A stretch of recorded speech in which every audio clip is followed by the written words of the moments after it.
A janitor just saved a child's life in 3 seconds flat, with the precision of a ghost and the reflexes of a man who has killed before. Nobody noticed. Nobody asked questions. He simply picked up his mop and walked away. But she noticed. And what she uncovered beneath the worn uniform, the quiet smile, and the calloused hands would shatter everything she thought she knew about the man sweeping her floors. This is a story about war, sacrifice, a father's love, and the terrifying price of a second chance. Drop your city in the comments. Let's see how far this story travels. Like, and stay with us till the very end. The morning started like every other morning in the Helios district, with noise. The city had a way of announcing itself before dawn even properly broke. A relentless chorus of delivery trucks grinding through narrow side streets, construction crews hammering steel against steel 40 stories above the pavement, and the endless mechanical groan of the elevated rail system that cut through the heart of downtown like a scar that never quite healed. By 6:15, the sidewalks of Meridian Avenue were already dense with commuters, their shoulders hunched against the sharp October air, their eyes fixed on phones and coffee cups, and the invisible middle distance that city people stare into when they want the world to leave them alone. The Helios Innovations Tower rose above all of it, 62 floors of steel and glass that caught the morning sun and threw it back like a challenge. It was the kind of building designed to make people feel small, and it succeeded. The lobby alone was the size of a cathedral, all polished white marble and soaring ceilings, populated by security guards in charcoal suits and receptionists who smiled the exact same smile at everyone who walked through the revolving doors. By 7 a.m., the maintenance crew was already halfway through their morning sweep. Lucas Hale pushed his cart through the lobby with the quiet, unhurried efficiency that had made him invisible to almost everyone in the building. He was 38 years old, medium height, the kind of lean that spoke of hard use rather than vanity, the kind of body that looked ordinary in a maintenance uniform and would look extraordinary in almost anything else. His face was angular and weathered in a way that suggested long stretches outdoors in conditions that weren't particularly forgiving. His hair was dark and cut short, and he wore it the same way every day without appearing to think about it. His eyes were the color of smoke, gray and still, with the particular quality of eyes that had learned to watch everything at once without appearing to watch anything at all. He was, in every visible sense, completely unremarkable. That was the point. At 7:42, the construction drone lost control. It happened fast, the way catastrophes always happened in cities, where the density of people and machinery and moving parts created 1,000 near misses every hour, and every now and then one of them became the real thing. The drone was a mid-sized survey unit operating under contract from a construction firm working on the building directly across from Helios Tower. It had been functioning normally all morning, running its mapping route on autopilot, when something in its navigation system corrupted. A software fault that would later be traced to a firmware update pushed 3 days too early. The rotors hiccuped. The unit spun hard to the left. And then it was falling, not cleanly downward, but at a vicious lateral angle, its propellers still churning, its body rotating, its 63 pounds of aluminum and composite casing hurtling toward the crowded sidewalk at a speed that made it lethal. People scattered. The sound alone was enough. A high, oscillating shriek from the failing motors, and then the sudden collective scream of 20 people throwing themselves sideways, diving behind parked cars, pressing themselves flat against the building's exterior wall. It was pure animal instinct, the species' oldest software overriding everything else. Move, survive, get away from the thing that is going to kill you. Almost everyone moved. Almost. Fantic. His name was Ethan, and he was 5 years old, and he was frozen. He stood in the middle of the sidewalk in a red jacket with a cartoon bear on the pocket, clutching a small backpack shaped like a turtle. And he did not move because he did not understand what was happening fast enough to respond to it. The noise was too loud, the movement too sudden, the adult world too complicated. His father had been right beside him one moment, stepping briefly to hold the lobby door for an elderly woman. And in that half-second of separation, the crowd had surged, and Ethan had been left alone on the open pavement. He looked up. The drone was 30 feet away and dropping fast, spinning like a thrown knife, its shadow racing across the sidewalk toward him. He opened his mouth. He never got to scream. Lucas Hale was already moving. He had seen it before Ethan did, before most people did, because he had spent years training himself to process threat information at a speed that no amount of ordinary experience could produce. He registered the drone's malfunction, calculated its trajectory, identified Ethan's position, and made the decision in a time frame that the human brain was not supposed to be capable of. Later, when people tried to describe what they had witnessed, they would struggle to find the right words. He just appeared, someone would tell the police. 1 second he wasn't there, and then he was. He hit the pavement sliding, his knees taking the impact with practiced indifference, his arms coming up and around Ethan in a movement so controlled it looked choreographed, one arm wrapping the boy's torso, the other bracing against the sidewalk, rotating his own body between the child and the incoming impact zone. He covered Ethan completely, curling around him the way a shell closes around the thing it was built to protect. The drone hit the lamppost 3 feet away. The impact was savage. A shriek of metal, a shower of sparks and composite fragments, the lamppost swaying drunkenly on its base before holding. A rotor blade spun free and skated across the pavement with a sound like a circular saw. A piece of the drone's casing struck Lucas across the left shoulder blade with enough force to stagger a smaller man. He didn't stagger.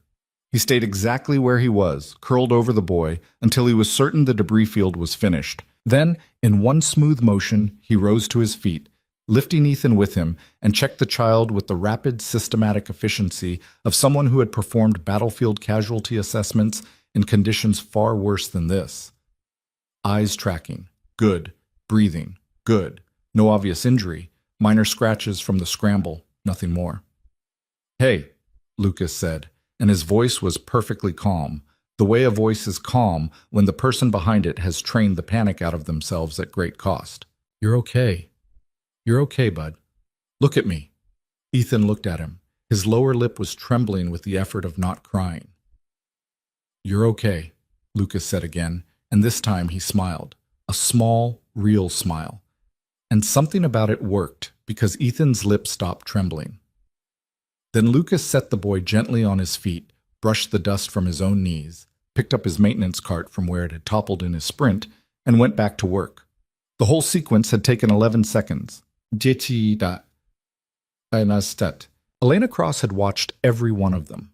She had been standing at the lobby entrance when it happened, a leather portfolio under one arm and a half-finished coffee in her hand, about to begin what her calendar described as a full day of decisions she'd already made but had to pretend to deliberate over. She was 35 years old and had been CEO of Helios Innovations for 4 years, which meant she had spent 4 years being the most prepared person in any given room, and she had learned to trust that quality about herself the way other people trusted in luck. She had not been prepared for this. She stood very still for a long moment after the drone came down, the coffee going cold in her hand, watching the maintenance worker, Lucas Hale, level 3 custodial staff, she would later learn, return to his cart as though he had done nothing more remarkable than pick up a piece of litter. Around her, the sidewalk was erupting into the chaotic aftermath that followed any near disaster. People calling out to each other, someone on their phone already, a security guard sprinting from the lobby, voices layering over each other in shock and relief, and the particular breathless energy of people who had just remembered that they were alive. Lucas moved through none of it. He existed in the center of the commotion the way a stone exists in a river, present but unmoved, letting the current break around him. Who is that? Elena thought. She wasn't sure she'd ever wondered that about an employee before. Later, in her office on the 44th floor, Elena pulled up the internal personnel file for Lucas Hale. It didn't tell her much. Employed 14 months, prior employment listed as contract security and logistics. No gaps that would trigger an HR flag, no disciplinary records. Performance reviews described him as thorough, self-sufficient, and requires minimal supervision. One supervisor had written, in a note that Elena found herself reading twice, Hale never asks for anything. Doesn't complain, does the job and then some. Honestly, don't know much about him personally.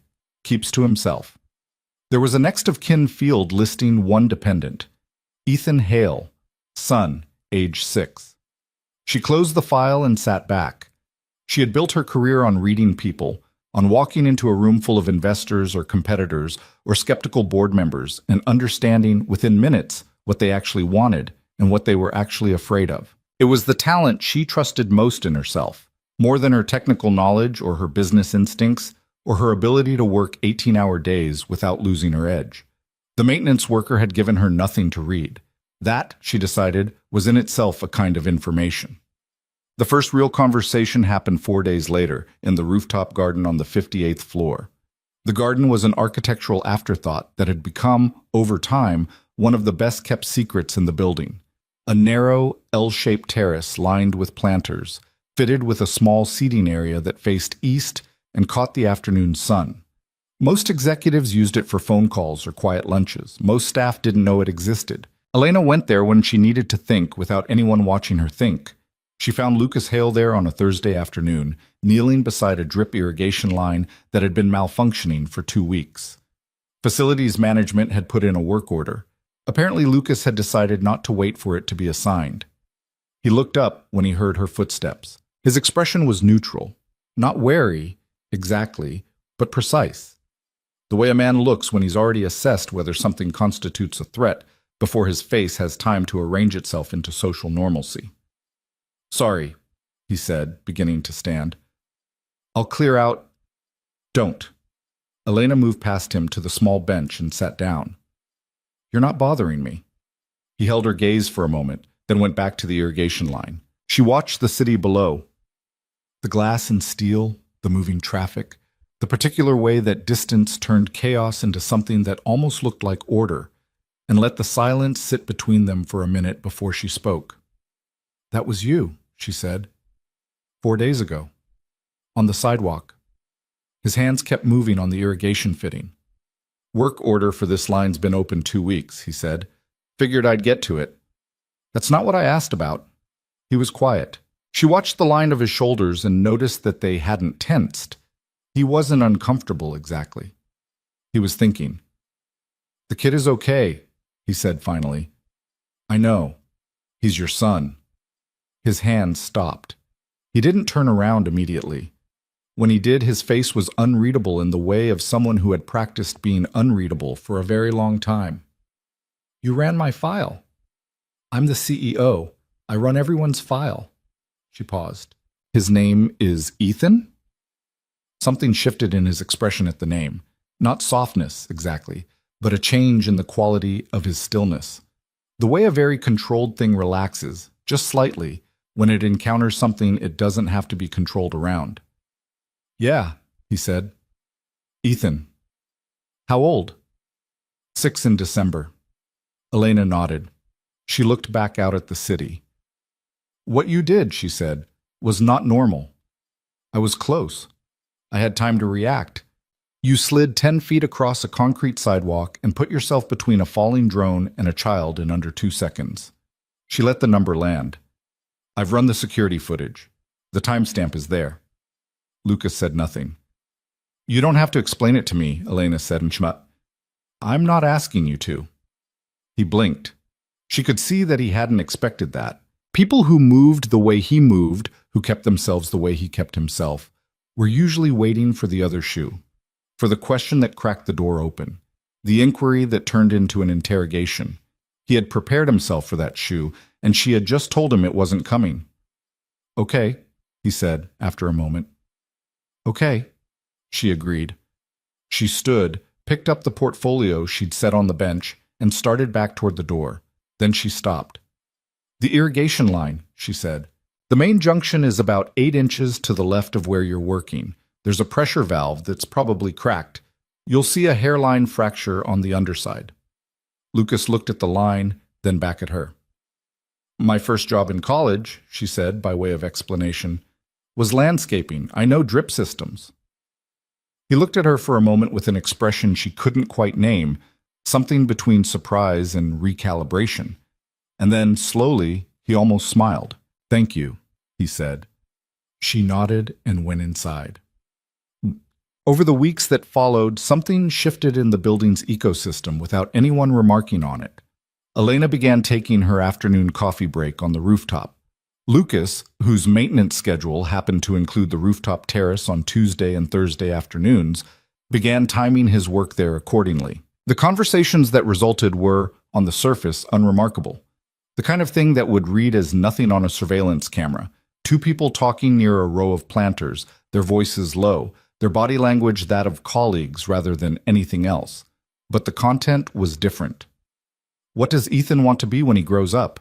Elena asked one Tuesday. Lucas considered this with the seriousness he apparently gave to everything. Last week it was a firefighter. Week before that, a dinosaur. A dinosaur isn't a profession. You try explaining that to a 6-year-old. Elena laughed. A real laugh, not a CEO laugh, not the practiced warmth she deployed in conference rooms. Lucas heard the difference and found that it did something small and significant to the wall he'd spent years building and maintaining around himself. He noted it the way he noted most things, filed, relevant, not yet fully processed. "What is he like?" she asked. "Everything with wheels. Anything that makes noise, pickles, but only on Tuesdays for reasons I've never successfully determined." He paused. "Drawing. He draws a lot." "What does he draw?" "Buildings, mostly, cars, and—" He stopped. "And?" Lucas looked at the city.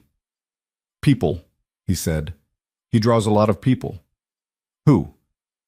"Me," he said. "His teacher, Miss Okafor. And lately—" He stopped again, and this time the pause had a different quality. Something careful in it, something being decided. "He drew the lobby last week, from when the drone came down. He drew you." Elena went very still. "He called you the glass lady," Lucas continued, his voice completely neutral, "because of the building." "That's—" She paused. "That's actually very accurate."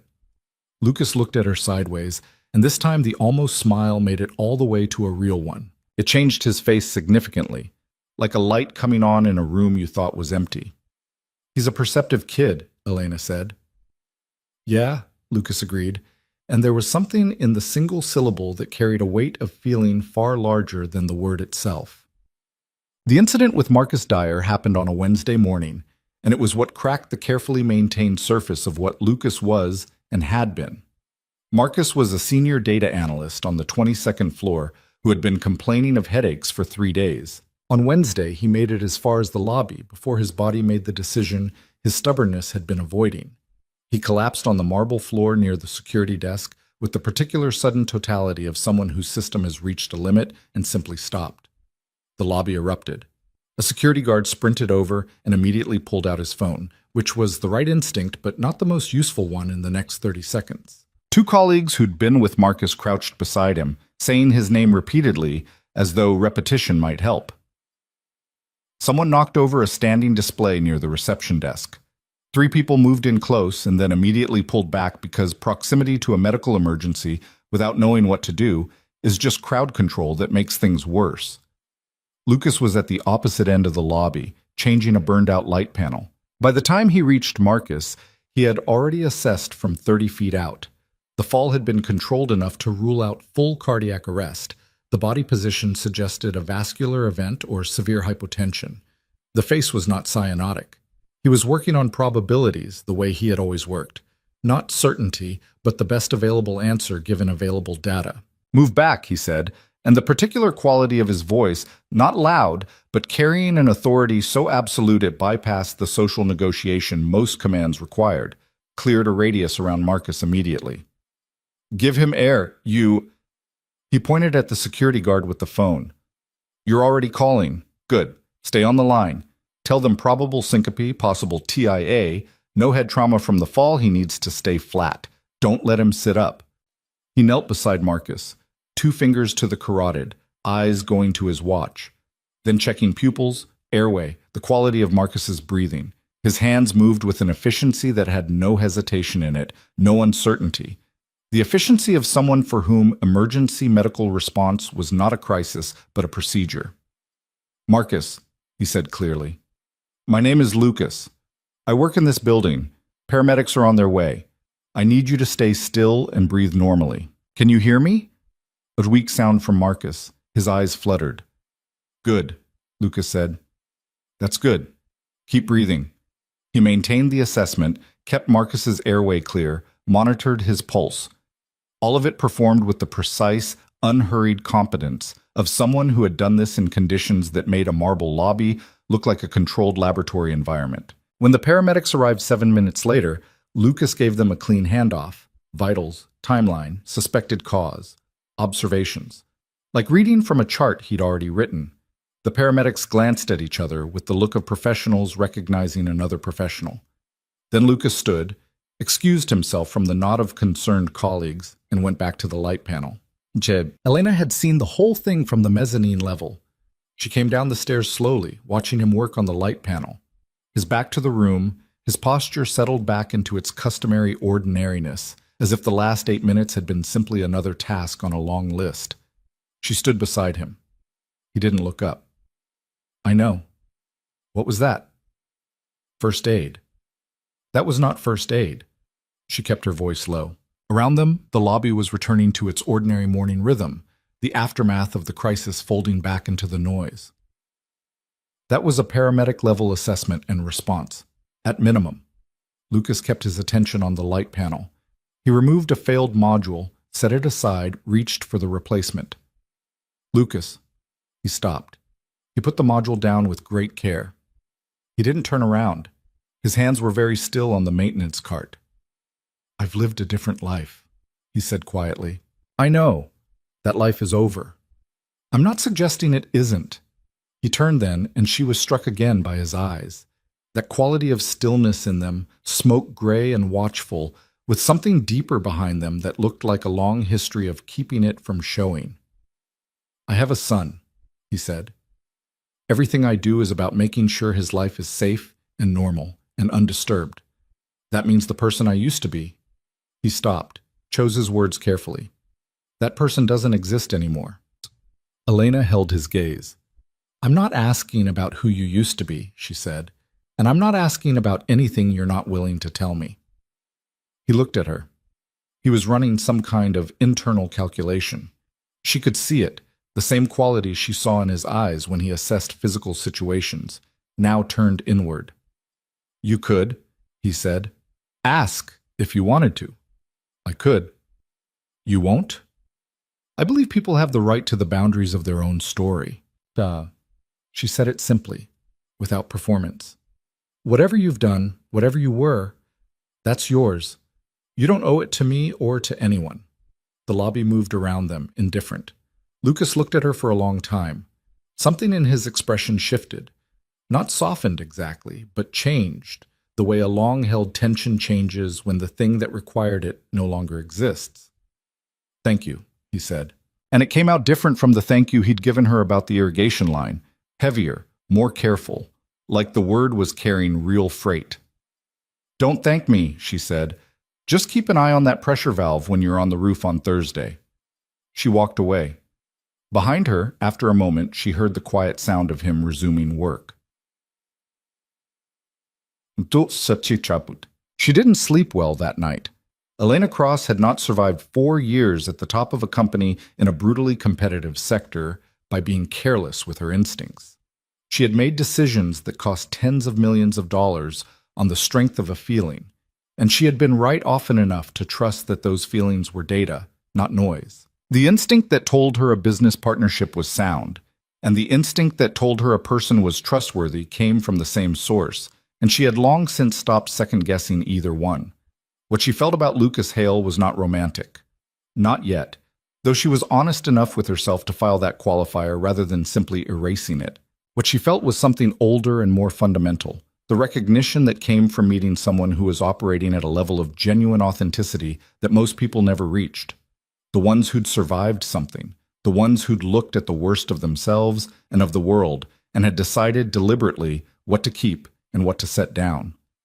She had met people who'd been through difficulty before. They wore it differently, usually loudly, as an identity, as a claim on the world's sympathy, or they wore it as anger, a sourness that stained everything they touched. Lucas wore it the way load-bearing walls wear weight. You couldn't see the force being absorbed. You could only see that he was still standing. She lay in the dark of her apartment and thought about a 6-year-old who drew pictures of the people in his father's world. She thought about what it meant that the boy had drawn her. She thought about eyes the color of smoke and a voice that moved through a crisis like a hand moving through still water. "You're going to be careful," she told herself. It was good advice. She was not entirely sure she was going to take it.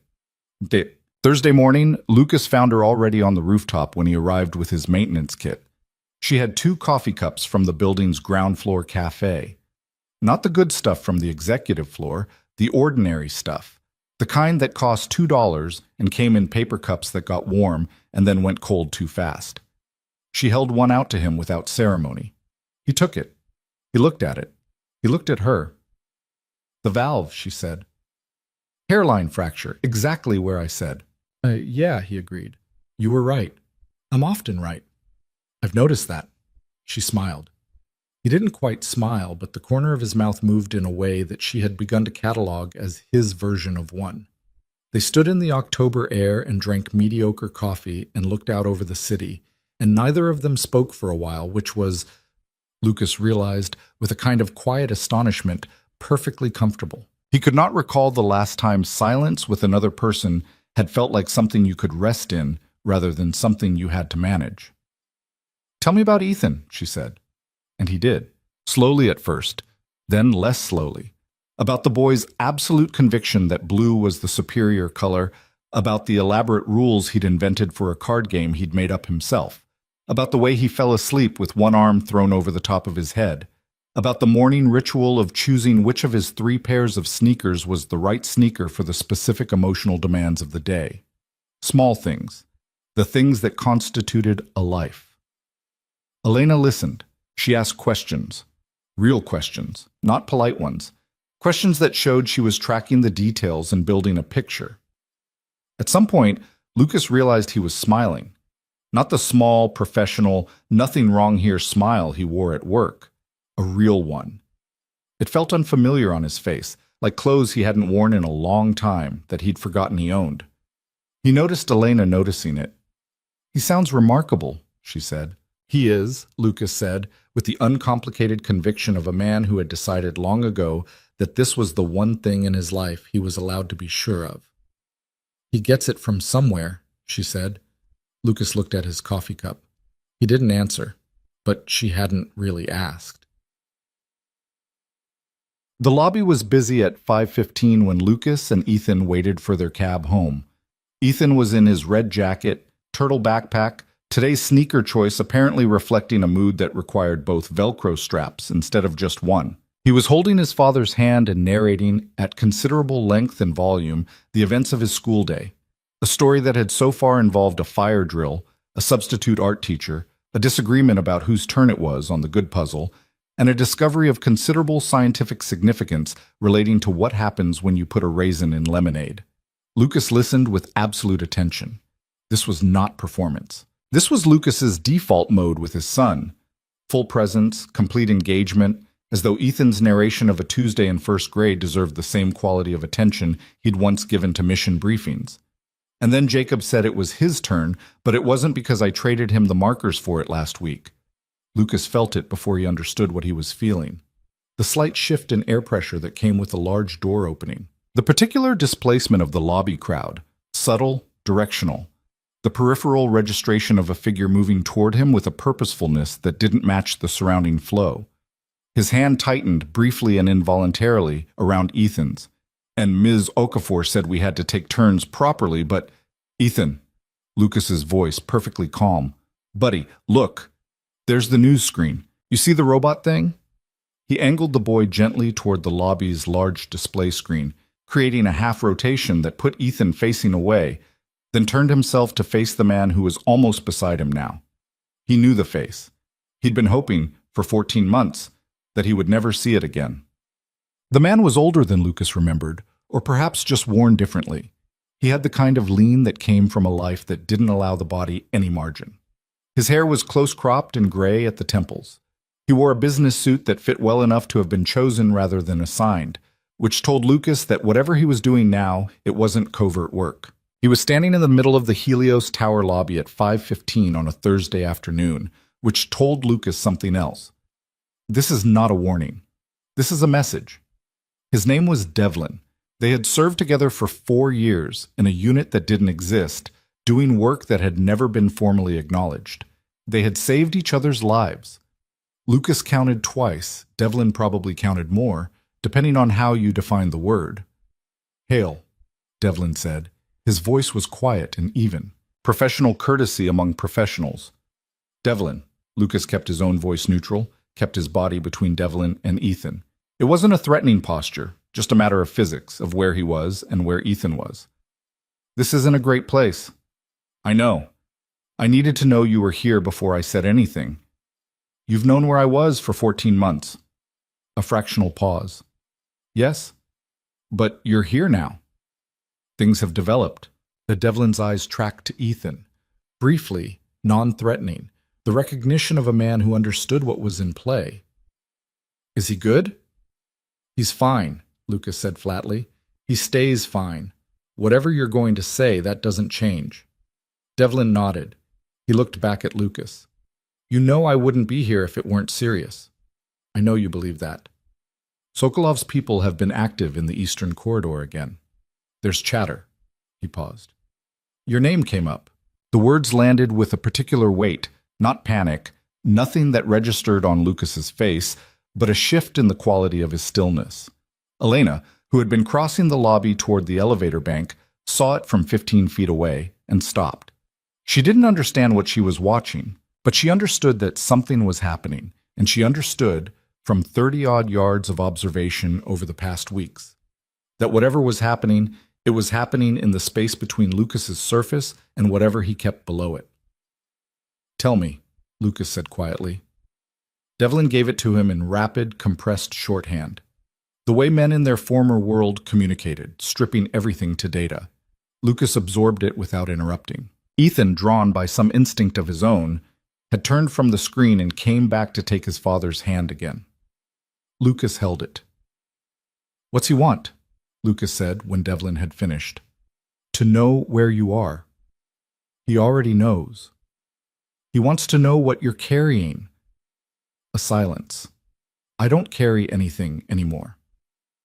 You carry everything, Devlin said, and it wasn't an accusation. You know that. You've always known that. The question is what they think they can use. Lucas looked at his son. Ethan was watching a group of office workers near the door, already bored with adult conversation, already somewhere else entirely in his mind. I'm out, Lucas said. I've been out. I left with nothing that can come back on anyone. I know that. Then tell them I know that. Lucas, I have a son. His voice didn't change pitch or volume. It was exactly what it always was, controlled even, precise, but something in it had hardened to a quality beyond firmness. Everything I do, every single thing, is structured around keeping him safe and keeping his life ordinary. That is the only mission I have. That is the only mission that exists. Whatever is happening out there, whatever Sokolov's people are doing, whoever's looking, whatever they think they know, it cannot touch this. He glanced down at Ethan, then back at Devlin. I need you to understand that I am not asking for help. I am telling you where the line is. Devlin held his gaze. He was quiet for a moment. Understood, he said finally. Good. Watch yourself, Devlin said, and then, in a quieter register, the kid looks like you. Lucas said nothing. Devlin adjusted his jacket, nodded once, and walked back through the revolving door into the October evening. Lucas stood very still for a moment. Ethan swung their joined hands. Dad, Ethan said, who was that man? An old friend, Lucas said. He seemed serious. He's a serious person. He had tired eyes, Ethan said, with the frank diagnostic accuracy of children who hadn't yet learned to look away from what they saw. Yeah, Lucas said softly. He does. Ethan seemed to accept this. Our taxi's going to be here soon. Yeah, buddy. Lucas looked up, and across the lobby his eyes found Elena, who had gone still in the way of someone trying to decide whether to move. His gaze held hers for a moment, not asking for anything, not explaining, just present, just the quiet acknowledgement that she had been there. She put a hand briefly to her shoulder, a small, instinctive gesture, and then let it fall. It was enough. Dusk, later, much later, after Ethan was asleep with one arm flung over his head and the apartment was quiet and the city made its low, persistent sound outside the window, Lucas sat at the kitchen table with a glass of water he hadn't touched and looked at nothing in particular. The fear was there. It was always there. He'd made his peace with the fact that it would never fully leave, that the life he'd built with Ethan was built on ground that had once been a battlefield, and that some of that ground would always be unstable. He'd learned to function in the presence of the fear rather than pretending it didn't exist. What was different tonight was something else. For the first time in a long time, the thing he was most afraid of losing was bigger. He looked around the apartment, the small drawing Ethan had taped to the refrigerator, the yellow crayon scrawl of a tall stick figure and a short stick figure, and between them, carefully rendered, a glass tower with a woman at the top, her hair done in 5 loops that he guessed were meant to be waves. The glass lady. Lucas looked at the drawing for a long time. Then he picked up the glass of water, drank it slowly, and went to check the locks.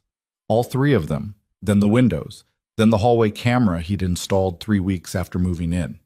He performed the ritual with the quiet thoroughness he performed everything, and then he stood for a long moment in the doorway of his son's room, listening to the easy, uncomplicated rhythm of a 6-year-old breathing in his sleep, alive, safe, undisturbed.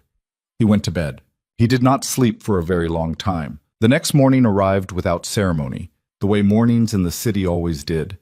Indifferent to whatever had happened the night before, unwilling to acknowledge that any particular night had been harder than the others. The sky over the Helios district was the pale gray of old pewter, the kind of overcast that didn't promise rain so much as simply withheld light, and by 7:15 the lobby of Helios Tower had resumed its ordinary rhythm as though a drone had never come down, as though a man named Devlin had never walked through the revolving door with tired eyes, and a name that Lucas had been trying to leave in the past. Lucas pushed his maintenance cart through the lobby and did what he always did.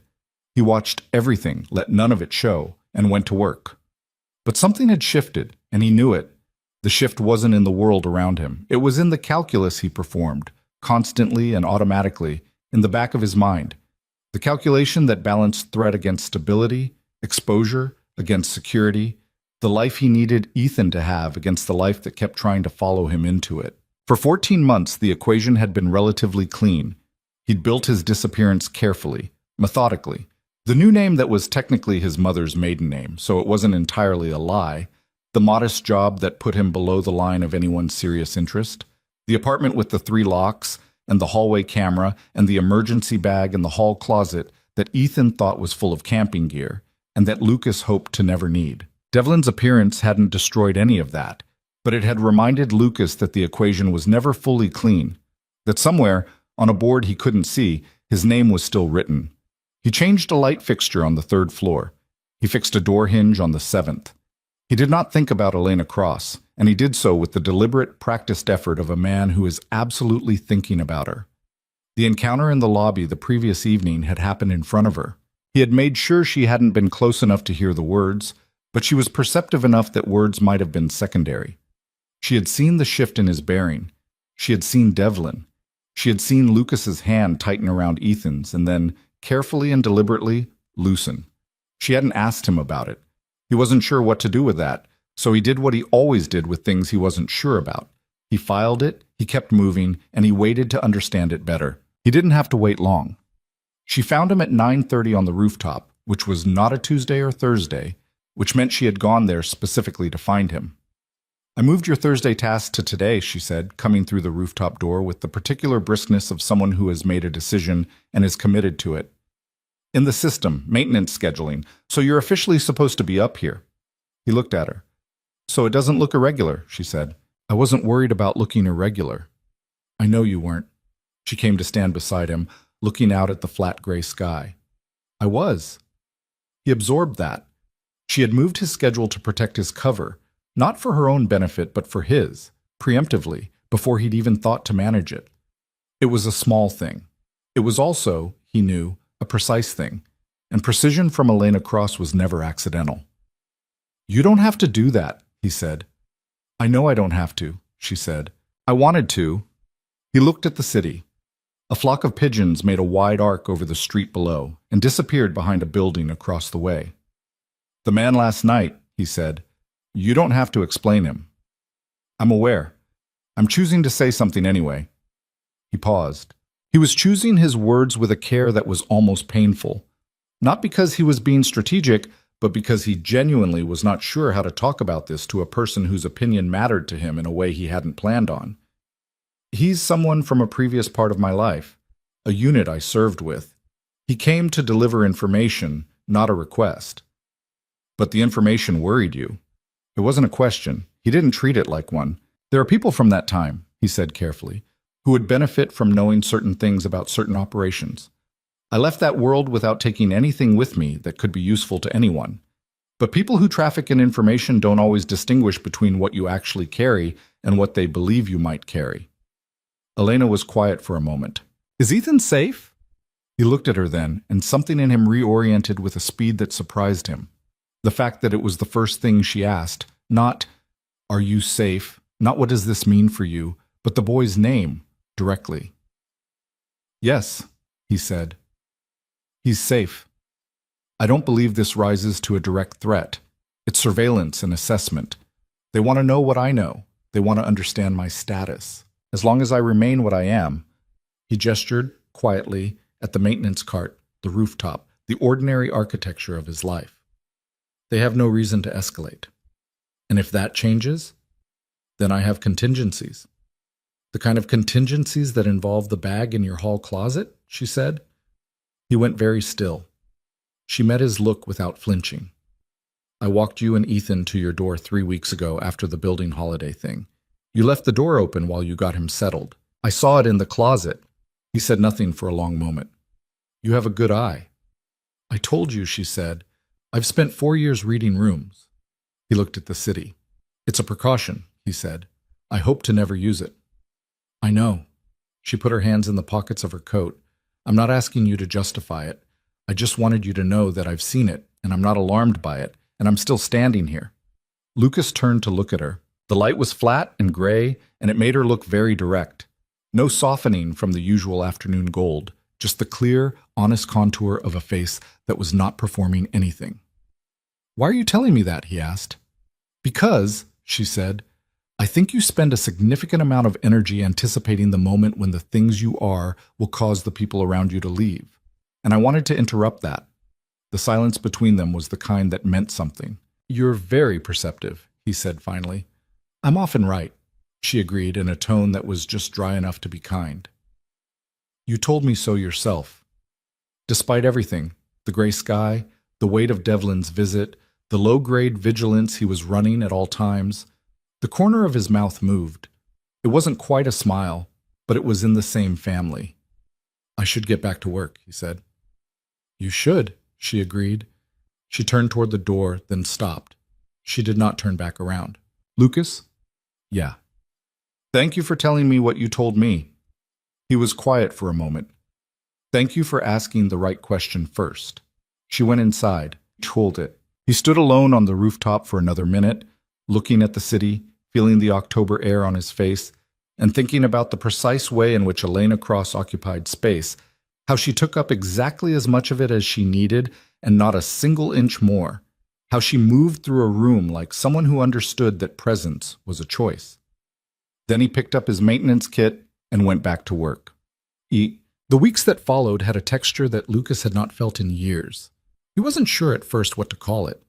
It took him a while to recognize it as something close to normalcy, not the performed normalcy he'd been constructing for 14 months, the careful architecture of an ordinary life built to look like it had always been that way, but something more genuine, something that felt inhabited rather than constructed. Ethan noticed. Ethan noticed everything, in the way that children notice the things adults learn to screen out.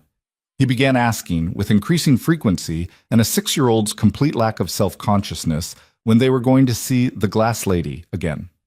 Lucas deflected with the smooth, gentle efficiency of a parent who'd had a lot of practice redirecting inconvenient questions towards snacks or interesting observations about passing trucks.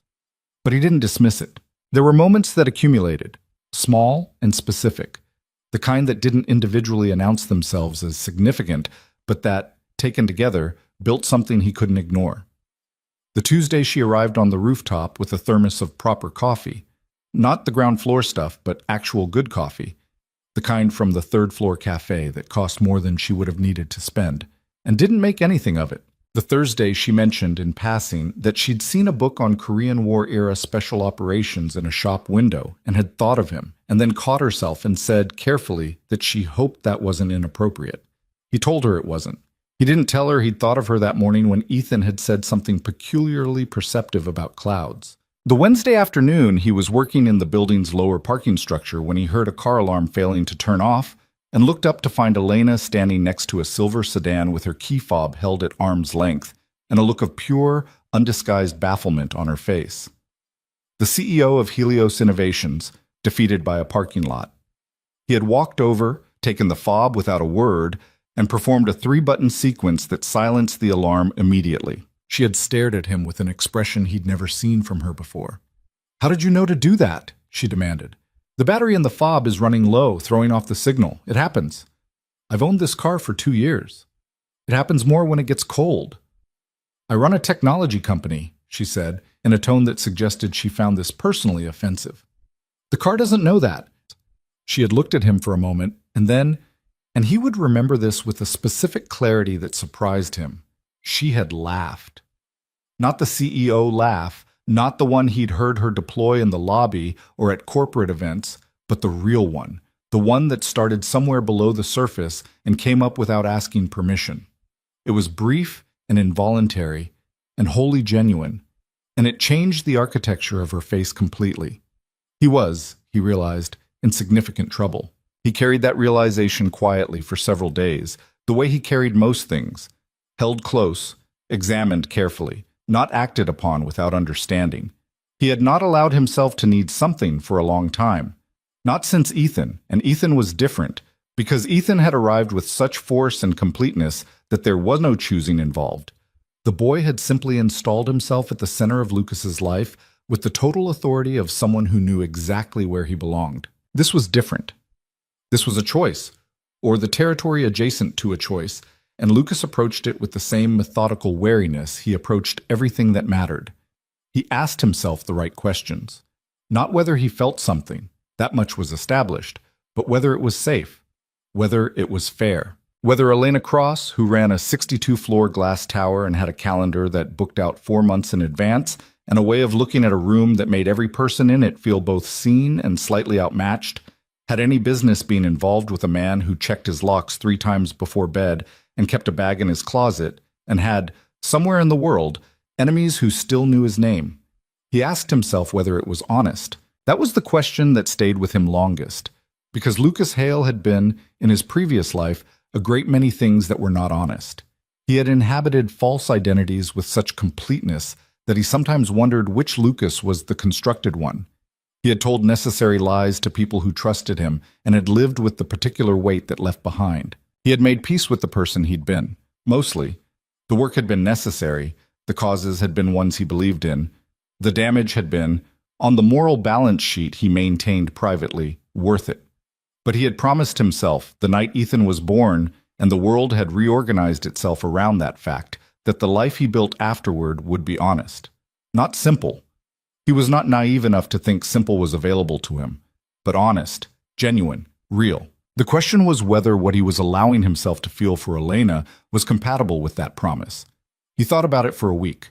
Then he stopped thinking about it because the thinking was running in circles, and Lucas had always been better at action than analysis. What he did instead was tell her a little more. Not the classified parts, not the missions, not the specific work, not the details that had been sealed in multiple jurisdictions, but the edges, the shape of the thing. He told her, in increments, across several rooftop conversations, and one evening, when they had both ended up working late and found themselves in the building cafe at 8:30 with lukewarm sandwiches and nobody else around, about what it had felt like to do that work. The isolation of it, the years of operating in a world that existed below the surface of the world everyone else lived in, where the rules were different and the costs were different, and the friendships, when they formed at a depth and intensity that had no equivalent in ordinary life. He told her about the moment he'd decided to leave. Not the mechanics of it, not the specific incident that had made it clear the balance had shifted, but the feeling of it. Sitting in a safe house in an unnamed city, looking at a photograph he kept in his chest pocket, and understanding with sudden and absolute certainty that the thing in the photograph was more real than anything else he'd been doing, and that he was going to go toward it, regardless of what it cost. The photograph was of the ultrasound. Ethan, 10 weeks old, barely more than a shape, already entirely himself. Elena had listened to all of it without interrupting. When he finished, she was quiet for a long moment. "Where is Ethan's mother?" she asked, and her voice was careful. The question of someone who had been waiting to understand something and had found the right moment. Lucas looked at his coffee cup. "She died. Before he was born, 7 months in. An accident." He said it with the economy of a man who had learned to carry that particular grief without letting it become a room he lived in. "I found out she was pregnant, and I came home. I got there in time to hold her, and then she was gone. And then 6 weeks later, Ethan arrived." He paused. He came into the world already knowing how to be the most important thing in it. The cafe hummed around them. Outside, the city continued. "I'm sorry," Elena said. It was simple and unadorned, and she did not try to add anything to it, which was exactly right. "It was a long time ago," he said. "I don't mean that in the way people say it when they haven't accepted something. I mean it in the way that the pain has found its right size." She nodded slowly. "And the work? After? You went back?" "Once, for 3 months, to settle certain things, and then I was done." His voice was flat and certain. "There was a child who needed a father, and I was the only one available for that job." Elena looked at him, not with pity, which he would not have wanted, but with the careful, concentrated attention she gave to things that mattered. "You chose it without hesitation," she said, "leaving all of that." "I chose him without hesitation," he said. "The leaving was just the mechanism." She was quiet for a moment, then she said very quietly, "He's lucky. I'm the lucky one." And he said it without self-consciousness, without performance, the way he said the things that were simply true. The cafe hummed. Their sandwiches sat mostly uneaten. The city outside the window ran its continuous, indifferent life. "Tell me something about yourself," Lucas said. The shift was deliberate. He had been speaking for a long time, more than he usually spoke, more than he'd spoken to anyone outside of Ethan's daycare pickup conversations in over a year, and the unfamiliarity of it made him want equilibrium. "Something that isn't on your company profile." She considered this. "I make very bad decisions when it comes to houseplants," she said. "I buy them with great optimism, and they die with great regularity. I currently have 4 on my office windowsill that are in various stages of distress." "That's because you overwater them." She stared at him. "I barely water them at all." People who don't grow up with gardens always assume plants die from too little water. Usually it's too much. He paused. "What kind?" "2 are succulents. I thought those were supposed to be impossible to kill." "Even succulents will die if the pot doesn't drain." He looked at her. "I'll look at them." "When I'm on the 44th floor." She raised an eyebrow. "You're going to prescribe medical care for my houseplants." "Preventive care," he said. "It's too late for medical." She smiled, and it was the real one, and Lucas told himself, carefully and without particular success, that this was a normal thing to notice. "Tell me something else," he said. She thought. "I didn't want this job," she said. The lightness left her voice, replaced with something honest. "When the board offered it to me, I was 31, and I'd been at the company 4 years, and I thought they were making a mistake. I said yes anyway, because I thought—" She paused. "I thought if I said no because I was afraid, then fear would be the thing running my life." He looked at her. "You were afraid of failing." "I was afraid of being seen to fail," she said, "which is different and worse, because it means the fear is about other people's assessment rather than the actual outcome. I've spent 4 years dismantling that particular reflex." A beat. "I'm better at it than I was." "What changed it?" "Failing," she said simply, "doing it in front of people and watching the building not fall down." She tilted her head. "You know that thing. The anticipation of the catastrophe is almost always worse than the catastrophe itself." "I know that thing." You probably know it better than most." "Different contexts," he said. "But the principle holds." She looked at him. He looked at her. It was one of those moments that seemed to exist slightly outside the normal compression of time, expanded, attentive, more real than its surroundings. "Lucas," she said. "Yeah," She seemed to decide something. I want to say something, and I want you to let me finish before you react. He nodded. I'm aware of the complications involved in whatever this is. She gestured between them, a small, precise gesture. I'm not naive about the differences in our positions, in what we carry, in what the world looks like for each of us. I run a company. You have a past that people are still interested in. I understand there are reasons to be cautious, and there are reasons to keep things exactly as they are. She paused. And I want you to know that I'm not asking you for anything you're not able to give. I'm not asking you to change the equation. I'm just telling you that when I'm on this rooftop, or in this cafe, or on that marble lobby floor watching you carry a child to safety, those are the moments I feel most like myself. She stopped. That probably doesn't make sense. It makes complete sense, he said. She looked at him. He was quiet for a moment, and she could see him doing the thing he did, the calculation, the careful processing. She had learned to wait for it. She had learned that what came out the other side was usually worth the wait. I haven't let myself want something for a long time, he said. He turned his coffee cup once in his hands. Every choice I've made since Ethan arrived has been structured around protecting a life for him that has enough room in it, a life with space, no shadows, no residue from the things I was. He stopped. And I think I've been treating that as though it were incompatible with having anything else, with wanting anything for myself. She was very still. I'm not sure that's true, he said.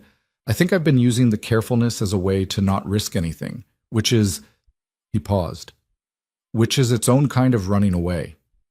Elena said nothing. She understood that this was not a speech that needed response.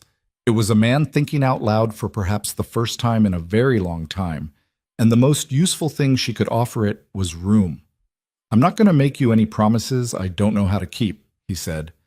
I'm not going to tell you that the past is behind me in any clean, final way, because I've stopped believing that's how it works. But I can tell you, he looked at her directly, with the full quality of attention that she now understood was one of the rarest things he gave to anyone. I can tell you that this, he gestured in the same small way she had gestured. This is real. For me, whatever it is. The cafe was empty. The city glittered outside. Okay, Elena said. Okay? Okay. There was something in her voice that was very close to relief. Not the relief of getting what you wanted, but the relief of not having to carry uncertainty alone anymore. That's enough. He looked at her for a moment. You're not going to say more than that? Lucas, she said, you just opened a door that's been sealed for years. I'm not going to run through it at full speed. She stood, picking up the remnants of their late-night cafe dinner. I'll wait for you to decide what pace works. He stood as well, gathering his side of the debris. They moved toward the door together, and he held it for her without thinking about it, and she walked through and waited for him on the other side without thinking about that either. Two people observing the ordinary courtesies of people who are something to each other without having fully named it. In the elevator, going up, she said, the succulents. I'll look at them Thursday. They may already be beyond saving. We'll see. The elevator chimed and the doors opened and she stepped out on 44, and he continued up to the maintenance floor, and neither of them said goodbye, which felt, in its own way, like a beginning. The call came on a Friday night. Lucas was making dinner, pasta, Ethan's Friday request, the same every week, with the same precise specifications about the sauce not touching the other sauce. When his phone buzzed on the counter with a number he recognized and had hoped not to see again so soon, he stood for a moment with the wooden spoon in his hand, listening to Ethan narrate, from the living room floor, the ongoing saga of a toy truck's journey through an elaborate obstacle course made from couch cushions. Then he put the spoon down and answered, Devlin, you have 60 seconds to hear this, and then I won't contact you again unless you initiate. Devlin's voice was clipped and flat. Mission mode, no warmth. Sokolov sent 2 people to the city. We have identification on 1. The other is unknown. They are in assessment posture only. No active operation. But they know your approximate location. Not building specific. Not yet. Lucas processed this in the same compressed way he processed everything tactical. Quickly, completely, without panic. Timeline? Unknown. Assessment phase usually runs 2 to 3 weeks before they escalate to the next stage. What's the next stage? Depends on what they think you have. I have nothing. Then they'll determine that and withdraw. A pause. Or they'll decide you're a loose end and act accordingly. What does withdrawing look like versus the other thing? Usually you stop seeing surveillance signs. If they're still there after 3 weeks, you've been categorized differently. And you're telling me this because I owe you. Devlin said it simply, without elaboration or apology. Twice, by my count. And because the kid is 6 years old, and he didn't sign up for any of this. Lucas was silent for a moment. In the living room, the truck apparently encountered a significant obstacle. Ethan provided sound effects. I'm not coming back in, Lucas said. I want that to be clear. I'm not asking you to come back in. I'm giving you information. What do you want in return? Nothing. Another pause. Maybe don't let Ethan forget me. He seemed like a good kid. He is a good kid.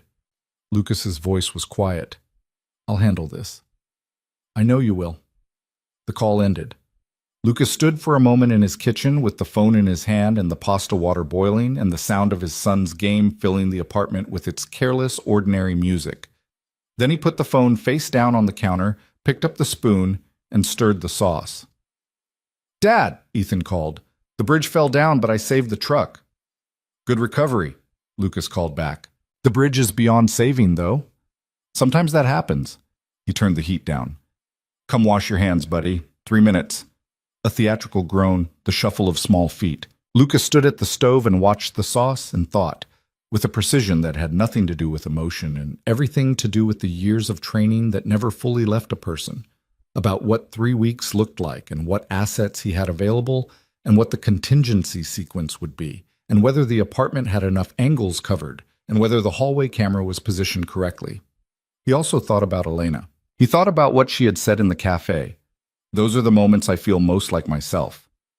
And he thought about the door she had told him he'd opened, and about the patience she'd offered, and about the fact that somewhere between the lobby and the rooftop and the parking garage and the late-night sandwiches, she had become a part of the equation too. She was going to need to know. Not the operational details, not names, not specifics, nothing that put her at risk by proximity to information, but the shape of it. The reality that the next 3 weeks were going to require a different level of vigilance, and that his world had a temperature that she deserved to understand before she got closer to it. He thought about how to tell her. He thought about whether telling her would be the thing that finally, reasonably, correctly sent her in the other direction. He thought about Ethan's drawing on the refrigerator, the stick figures and the glass tower, and the 5-loop waves of the glass lady's hair. He turned off the burner. Ethan, he said. Hands. Already washing, came the indignant response from the bathroom. I know the rules. I know you know the rules. I'm reminding you anyway. That's what you say when you don't trust the rules are being followed. Lucas looked at the ceiling with an expression that was several things at once. Exasperation, love, the particular overwhelmed quality that his son could produce in him with a single, accurately aimed observation. Fair point, he said. Dinner's ready in 2. Ethan appeared in the kitchen doorway with aggressively clean hands extended for inspection, water still dripping from the wrists. Lucas checked them with the gravity the ritual deserved, nodded his approval, and began serving the pasta. Sauce, not touching other sauce. The architecture of a 6-year-old's dinner requirements maintained with full respect. They sat across from each other at the small kitchen table. Dad, Ethan said, with his fork already investigating the pasta. Are you worried about something? Lucas looked at his son. Those eyes, his mother's eyes, dark and direct, the kind that didn't look at the surface of things, but through them. Why do you ask? You got quiet in a different way than normal quiet. Ethan twirled the fork.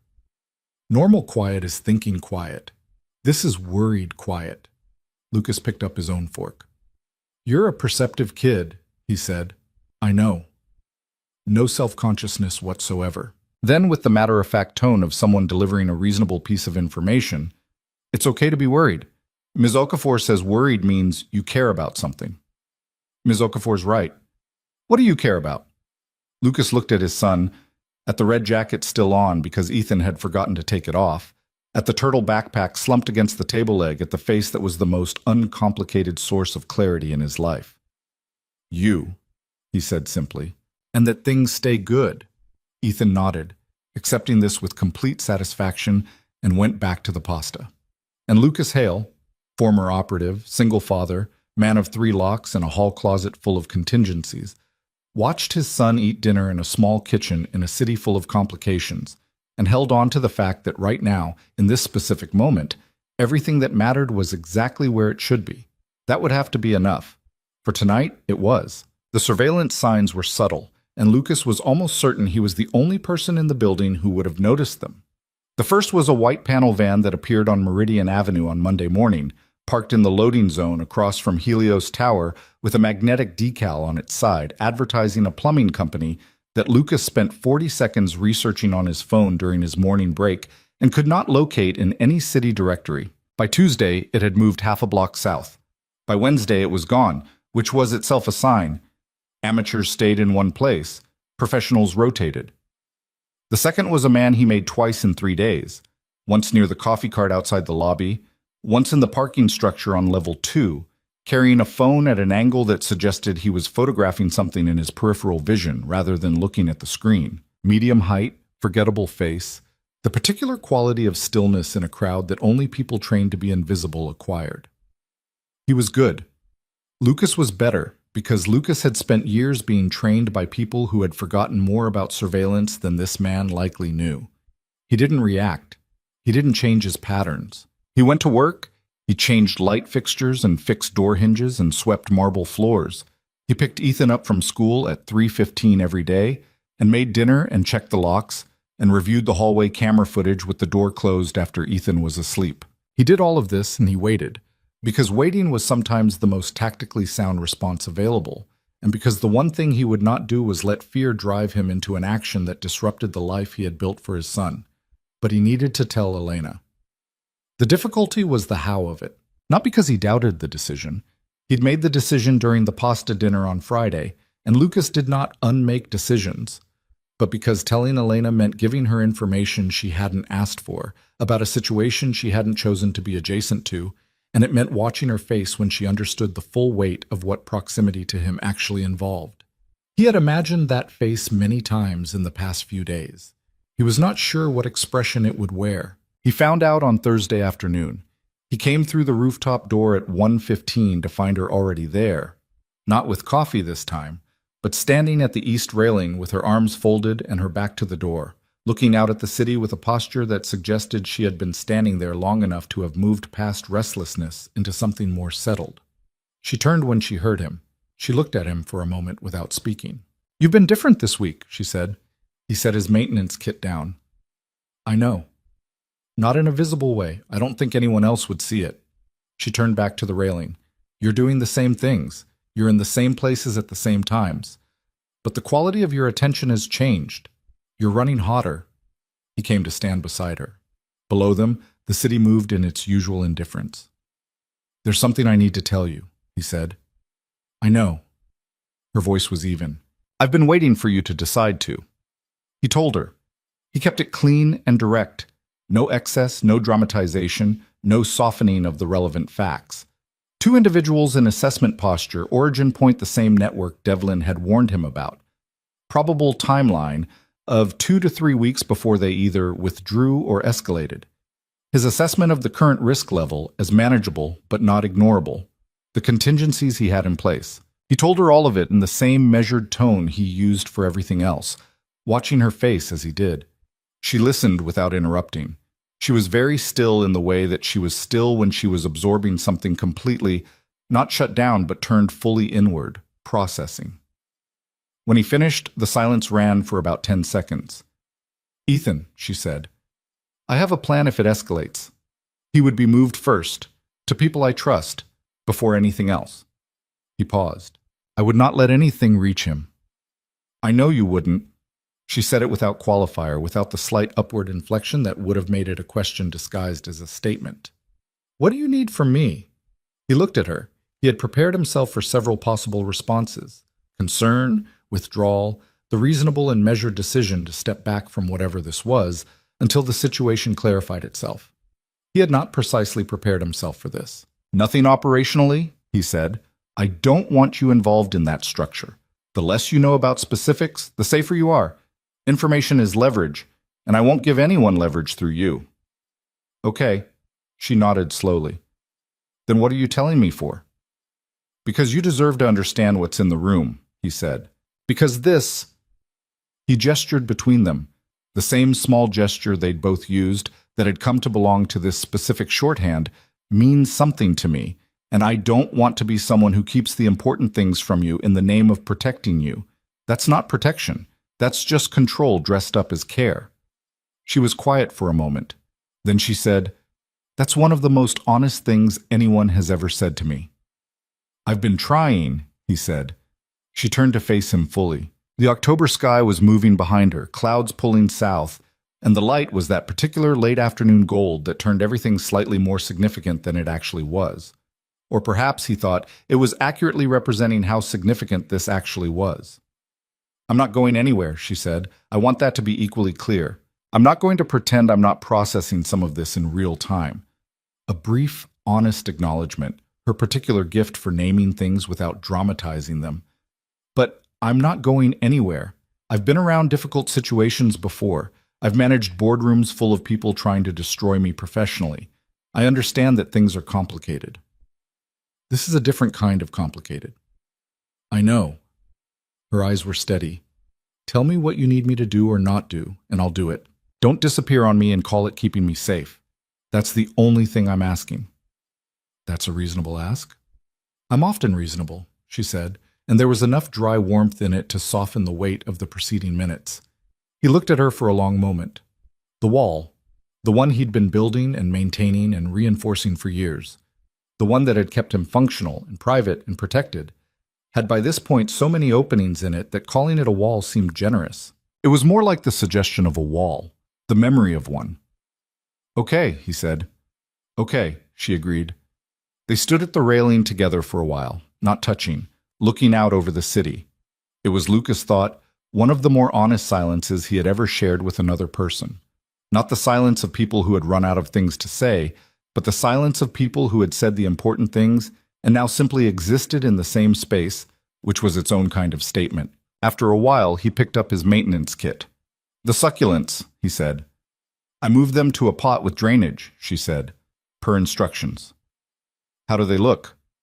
One of them appears to be reconsidering its decision to die. Progress, he said. She almost smiled. Progress, she agreed.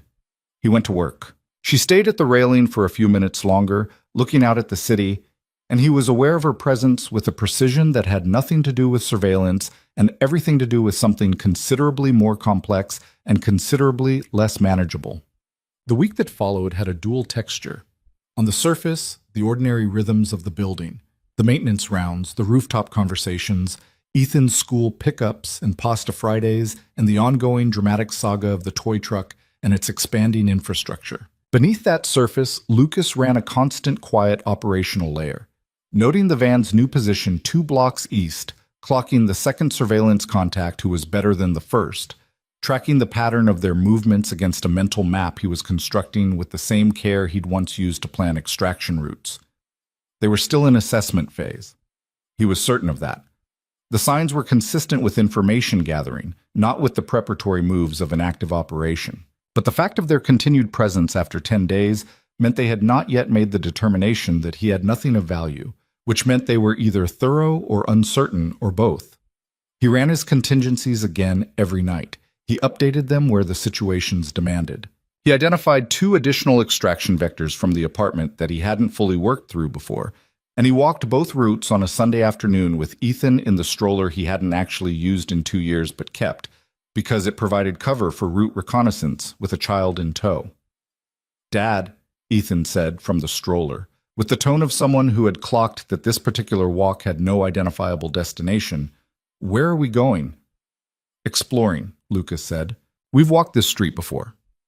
Explorers sometimes return to known territory. Ethan considered this with the seriousness he brought to logical problems. That's called surveying, he said. Ms. Okafor told us about surveying. Ms. Okafor is correct. Lucas turned the stroller at the corner, noting sight lines. You're very well educated. I know. A beat. Dad, can we get a hot dog? Yes. From the cart on Meridian, not the one near school. The one near school puts too much mustard. Noted. He adjusted his assessment of the building on the left corner as they passed. You have strong opinions about condiments for a 6-year-old. I have strong opinions about everything, Ethan said, with absolute serenity. Lucas looked down at his son.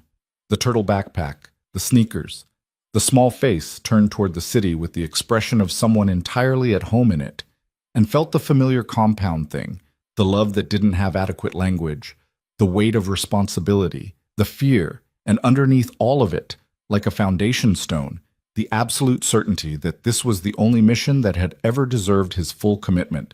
They got hot dogs on Meridian. Ethan's had the correct amount of mustard. It was Ethan who broke the surface first, which was perhaps fitting. It happened on a Thursday evening, 14 days after Devlin's call, in the lobby of Helios Tower. Lucas had brought Ethan to the building after school because his usual pickup arrangement had fallen through. His neighbor, Mrs. Park, who watched Ethan on late days, had a medical appointment. The building's HR department had a policy allowing staff to bring children to common areas in non-operational circumstances, and Lucas had availed himself of it twice before without incident. Ethan, in the lobby, was a focused and purposeful personality. He had identified the security desk as the most interesting feature.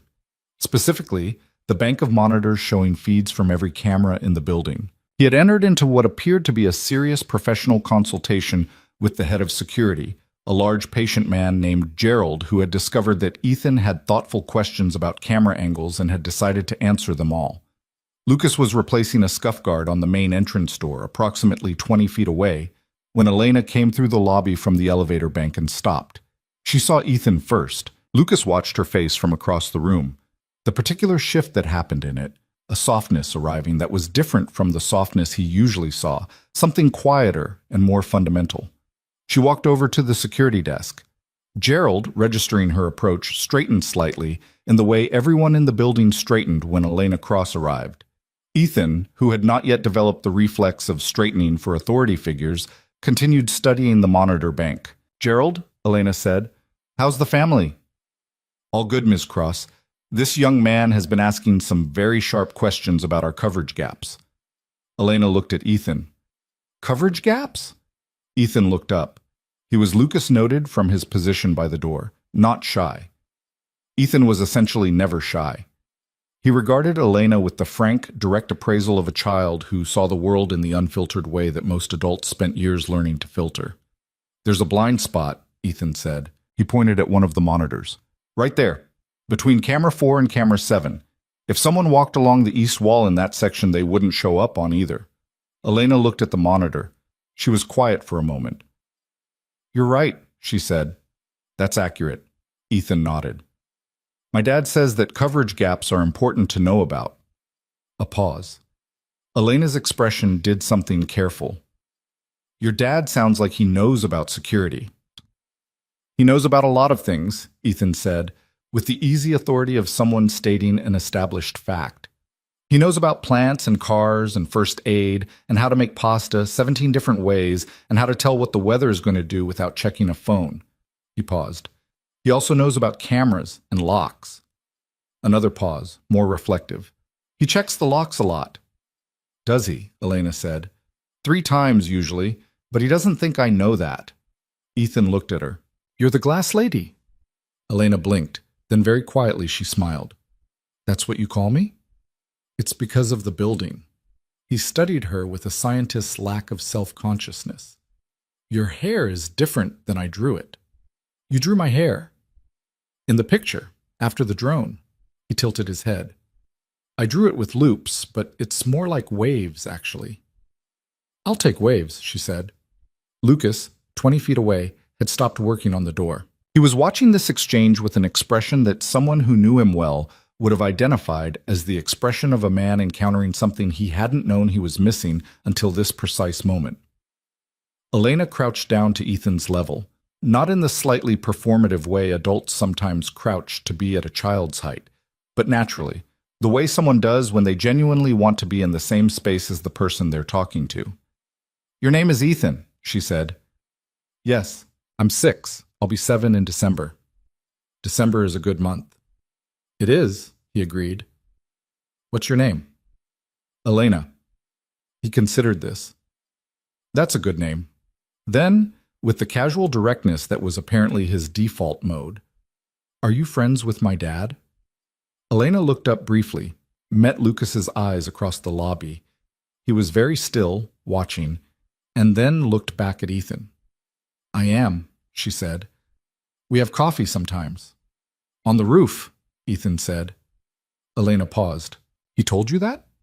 "No, but he comes back from the roof different." Ethan's expression was entirely matter-of-fact, like he's been someplace he likes. The lobby moved around them. Gerald was looking with great interest at a point somewhere above their heads. Lucas had stopped breathing for a moment. "That's—" Elena paused. "That's very observant of you." "I know," Ethan said. Then, with the simplicity of someone for whom the logical next step was obvious, "You should come to dinner sometime. Dad makes pasta 17 ways. He could make one you like." Elena looked up at Lucas again. He was across the lobby, scuff guard forgotten in his hand, and his face held an expression she had never seen on it before. Not the careful neutrality, not the almost smile, not the controlled stillness. Something open, something that looked like the face a man makes when he's blindsided by something that is also, in the same moment, exactly right. "I'll ask him about that," she said to Ethan. "He'll probably say yes," Ethan told her, with the confidence of someone who knew how negotiations in his household tended to resolve. Lucas walked Elena to the elevator at 5:45 while Ethan finished his security consultation with Gerald. They stood in the elevator alcove for a moment without speaking. 17 ways, Elena said. Approximately. He's extraordinary. Yes. No qualification, no false modesty. He is. She looked at him. There was something different in the air between them since the lobby exchange. Something that had been implicit and was becoming explicit. Something that had been building with the patient accumulation of small moments and was beginning to consolidate into a shape you could name. He sees everything, Lucas said. He was quiet for a moment. His mother was the same way. It's the thing he has most directly from her.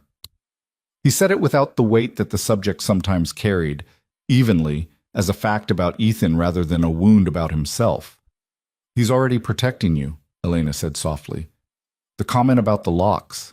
He knows, and he's not burdened by it. He just includes it as part of who you are.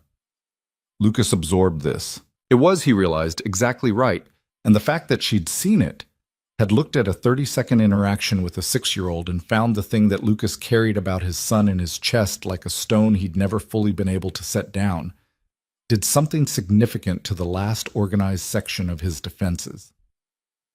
The dinner invitation, he said. I told him I'd ask you. He already knows I'll say yes. He has good intelligence, she said. A silence. Sunday, he said. If that works. She looked at him for a moment, and what was in her expression was real and unguarded, and he held it rather than looking away from it. Sunday works, she said. The elevator arrived. She stepped in. The doors began to close. Elena, he said. She held them open with one hand. Thank you, he said, for how you were with him. She shook her head. You don't thank people for responding to something genuine, she said.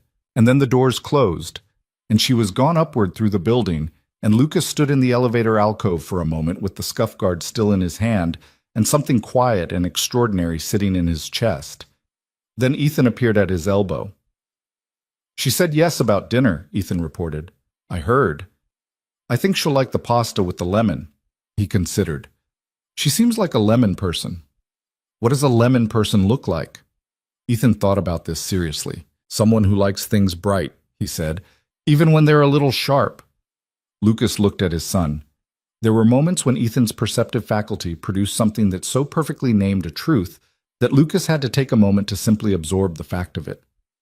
Yeah, he said quietly. I think you're right. I know, Ethan said, and retrieved his backpack from Gerald's desk, said a professional goodbye to Gerald, and headed for the door with the purposeful stride of someone who had accomplished everything he'd set out to accomplish. Lucas saw the second contact again on Saturday morning.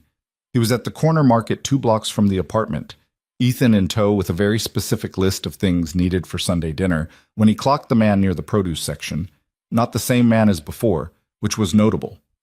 Rotating contacts meant the operation was better resourced than a simple 2-person assessment team. It also meant they were getting closer to a decision. He moved through the market normally, added nothing to his cart that he wouldn't have added, and departed at the pace he'd arrived. He let Ethan debate the merits of 2 types of pasta for 4 minutes because it was the thing Ethan would have done regardless, and because behaving differently would itself be a signal. On the walk home, Ethan on his left and the market bags on his right, he ran the new calculation. 3 contacts now confirmed. Rotation pattern suggested professional resourcing. Duration of 14 days meant either sustained uncertainty about his status or, and this was the reading he trusted less but couldn't discard, active preparation moving into a later phase ahead of the standard timeline. He needed more information. He made the call he hadn't wanted to make from the apartment landline after Ethan was in bed. Not his cell phone, not anything connected to his name. The landline he'd installed specifically for this kind of contingency because landlines were harder to triangulate in real time. Devlin answered on the second ring. "You're seeing more than 2, Lucas said. A pause. "When?" "Today. Market on Chambers, different face from the parking structure, rotating contacts." Devlin was quiet for a moment that was slightly too long. That escalated faster than projected. "Yeah." Lucas kept his voice level. "What do you know?" "There's a timeline pressure I wasn't read into when we spoke last. Sokolov's operation is moving. Something external, a reorganization of assets. They may be trying to close open files before the structure changes." Another pause. "You're an open file. Define what closing an open file looks like." "Could mean confirming you're inactive and withdrawing. Could mean—" "I know what else it could mean," Lucas said. "How long do I have before they're ready to act either way?" "A week. Maybe less." Lucas sat with that for a moment. In Ethan's room, he could hear the particular rhythm of a child in deep sleep.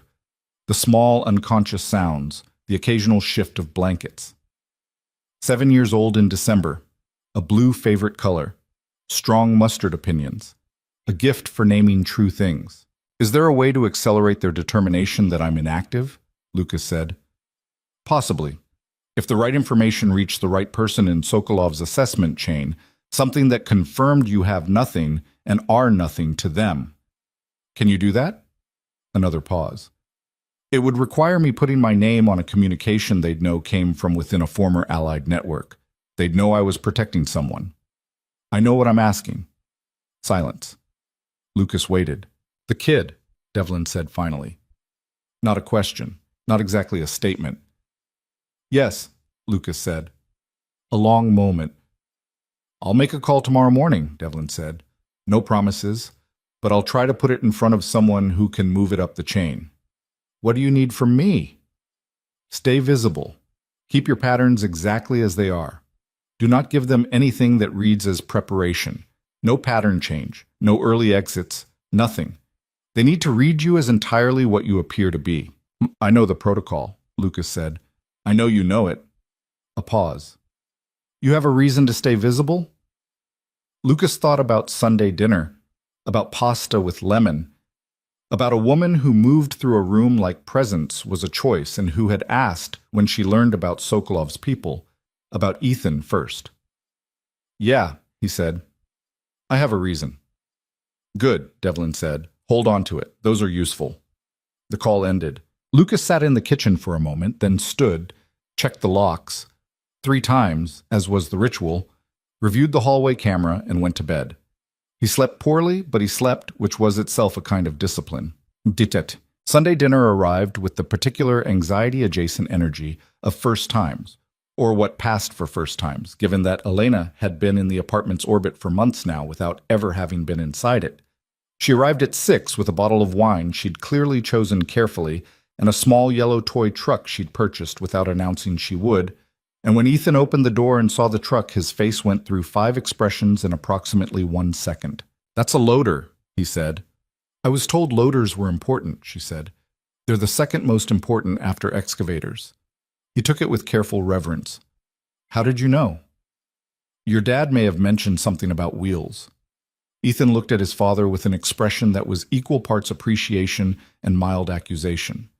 The look of someone discovering their intelligence network had more active nodes than they'd realized. Lucas, in the kitchen doorway with a dish towel over his shoulder, said nothing. He just watched his son and Elena in the small entrance of his apartment, the yellow truck passing between them, and felt something so specific and large that he couldn't have named it with any single word. Dinner was the lemon pasta.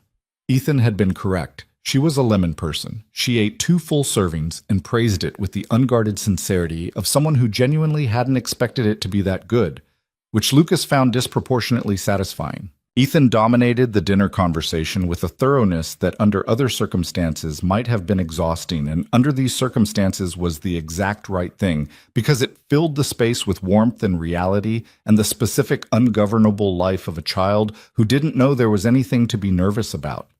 He talked about the loader. He talked about the coverage gap at Gerald's security desk. He explained at considerable length the theoretical framework of his Tuesday mustard preference.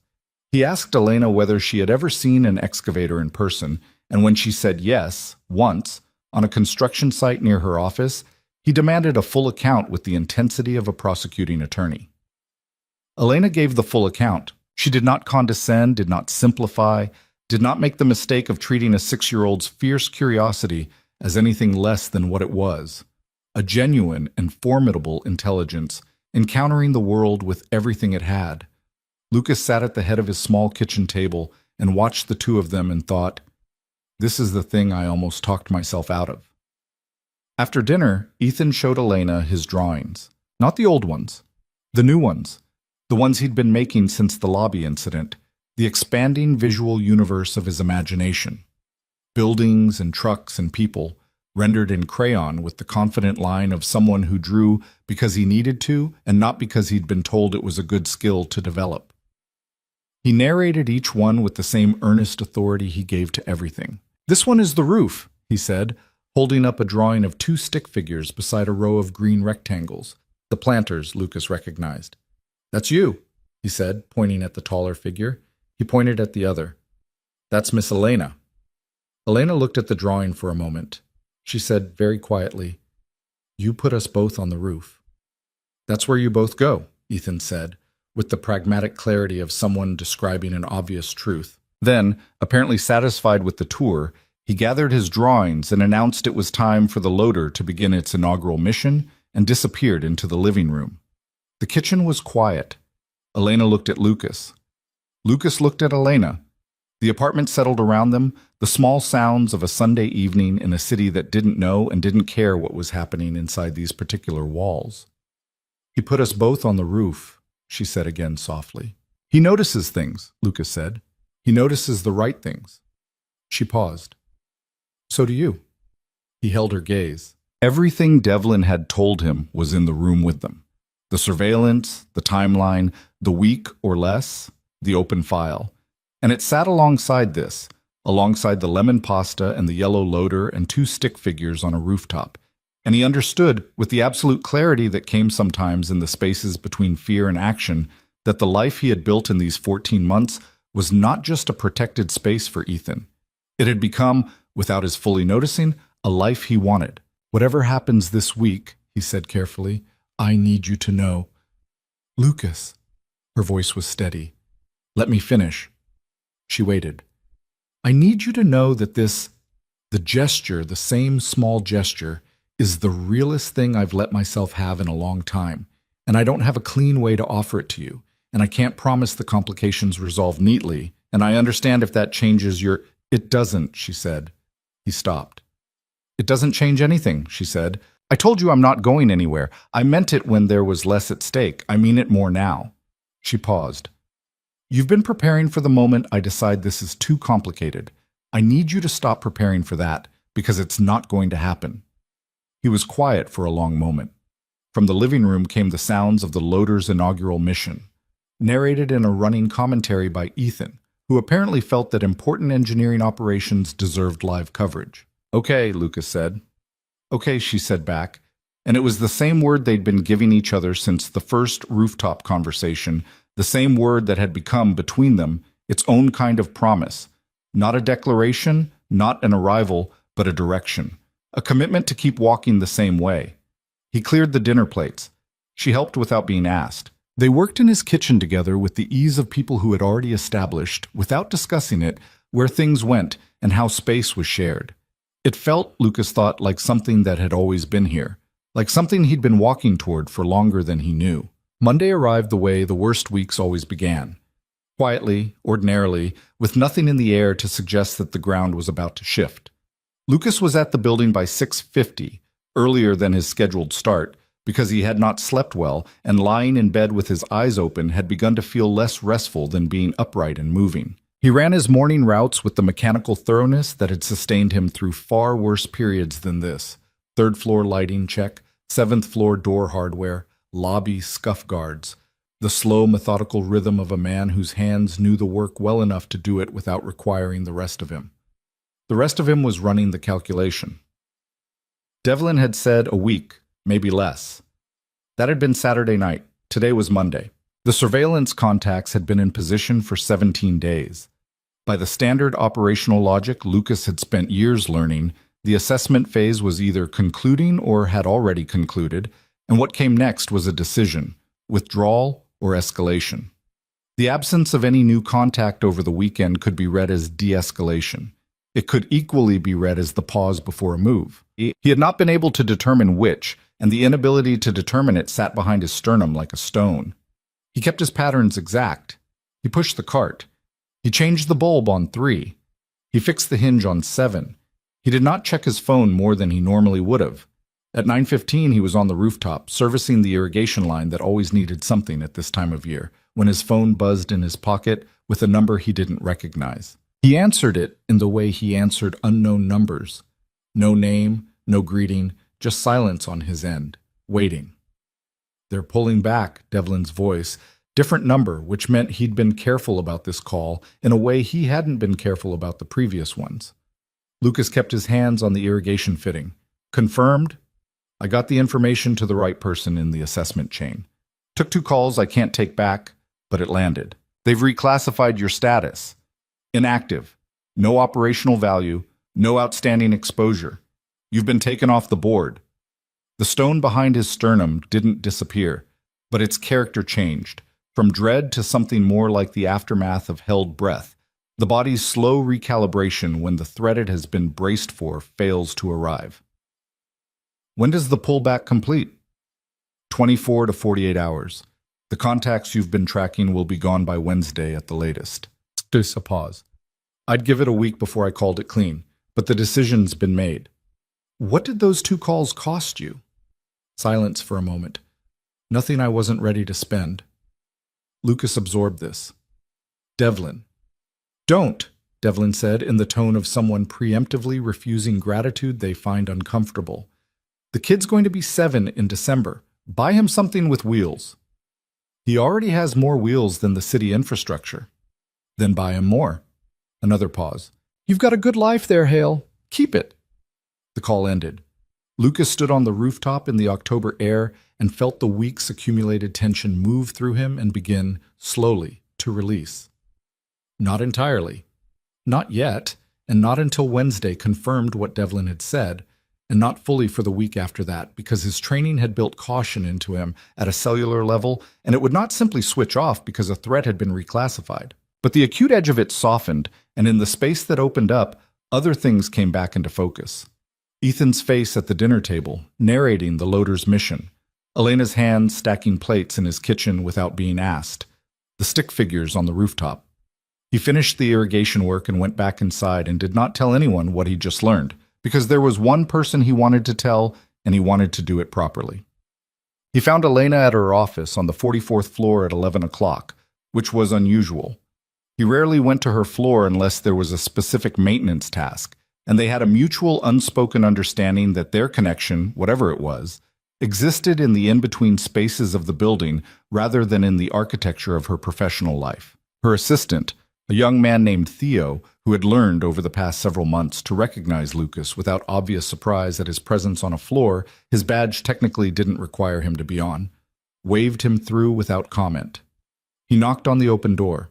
Elena was at her desk with 3 screens active and a coffee that had gone cold. She looked up, read his face in approximately 1 second, and said to the phone at her ear, "I'll call you back in 10 minutes. "Yes, thank you." She set it down. "Talk to me." He sat in the chair across from her desk, the guest chair, not the couch she kept near the window for longer meetings, because this was not that kind of conversation. He told her what Devlin had said, clean and direct. Assessment concluded. Status reclassified. Contacts withdrawing. 48 hours to clearance, a week to clean. She listened with her hands flat on the desk, the way she held herself when she was absorbing information she needed to respond to rather than simply receive. When he finished, she was quiet for a moment. "It's over," she said. "This iteration of it," he said, because he owed her accuracy. "I can't promise it never resurfaces. I can tell you this specific operation, these specific people, have closed the file. And I can tell you I have no reason to believe another will open. But you can't guarantee it." "No?" She nodded slowly. She looked out the window. The city below in its mid-morning motion, glass and steel, and the compressed life of 10 million people going about the ordinary business of their days. Then she looked back at him. "How are you?" she asked. The question, its simplicity, the directness of it, the fact that she'd asked about him before asking about anything else, landed with a weight he hadn't expected. "Tired," he said honestly. "Relieved. Still running a little hot. That doesn't switch off immediately." "I know." She paused. "Ethan?" "He doesn't know any of this happened. He won't." "Good." She said it with finality, the word of someone who had added Ethan's unknowing to her own list of things that needed protecting. They sat for a moment in the particular quiet of a room after a storm. Not peaceful exactly, but honest. The air cleared. "I owe Devlin something significant," Lucas said. "Can you repay it?" "Not directly. He won't accept direct repayment." He paused. "He told me to buy Ethan something with wheels." Elena's expression shifted.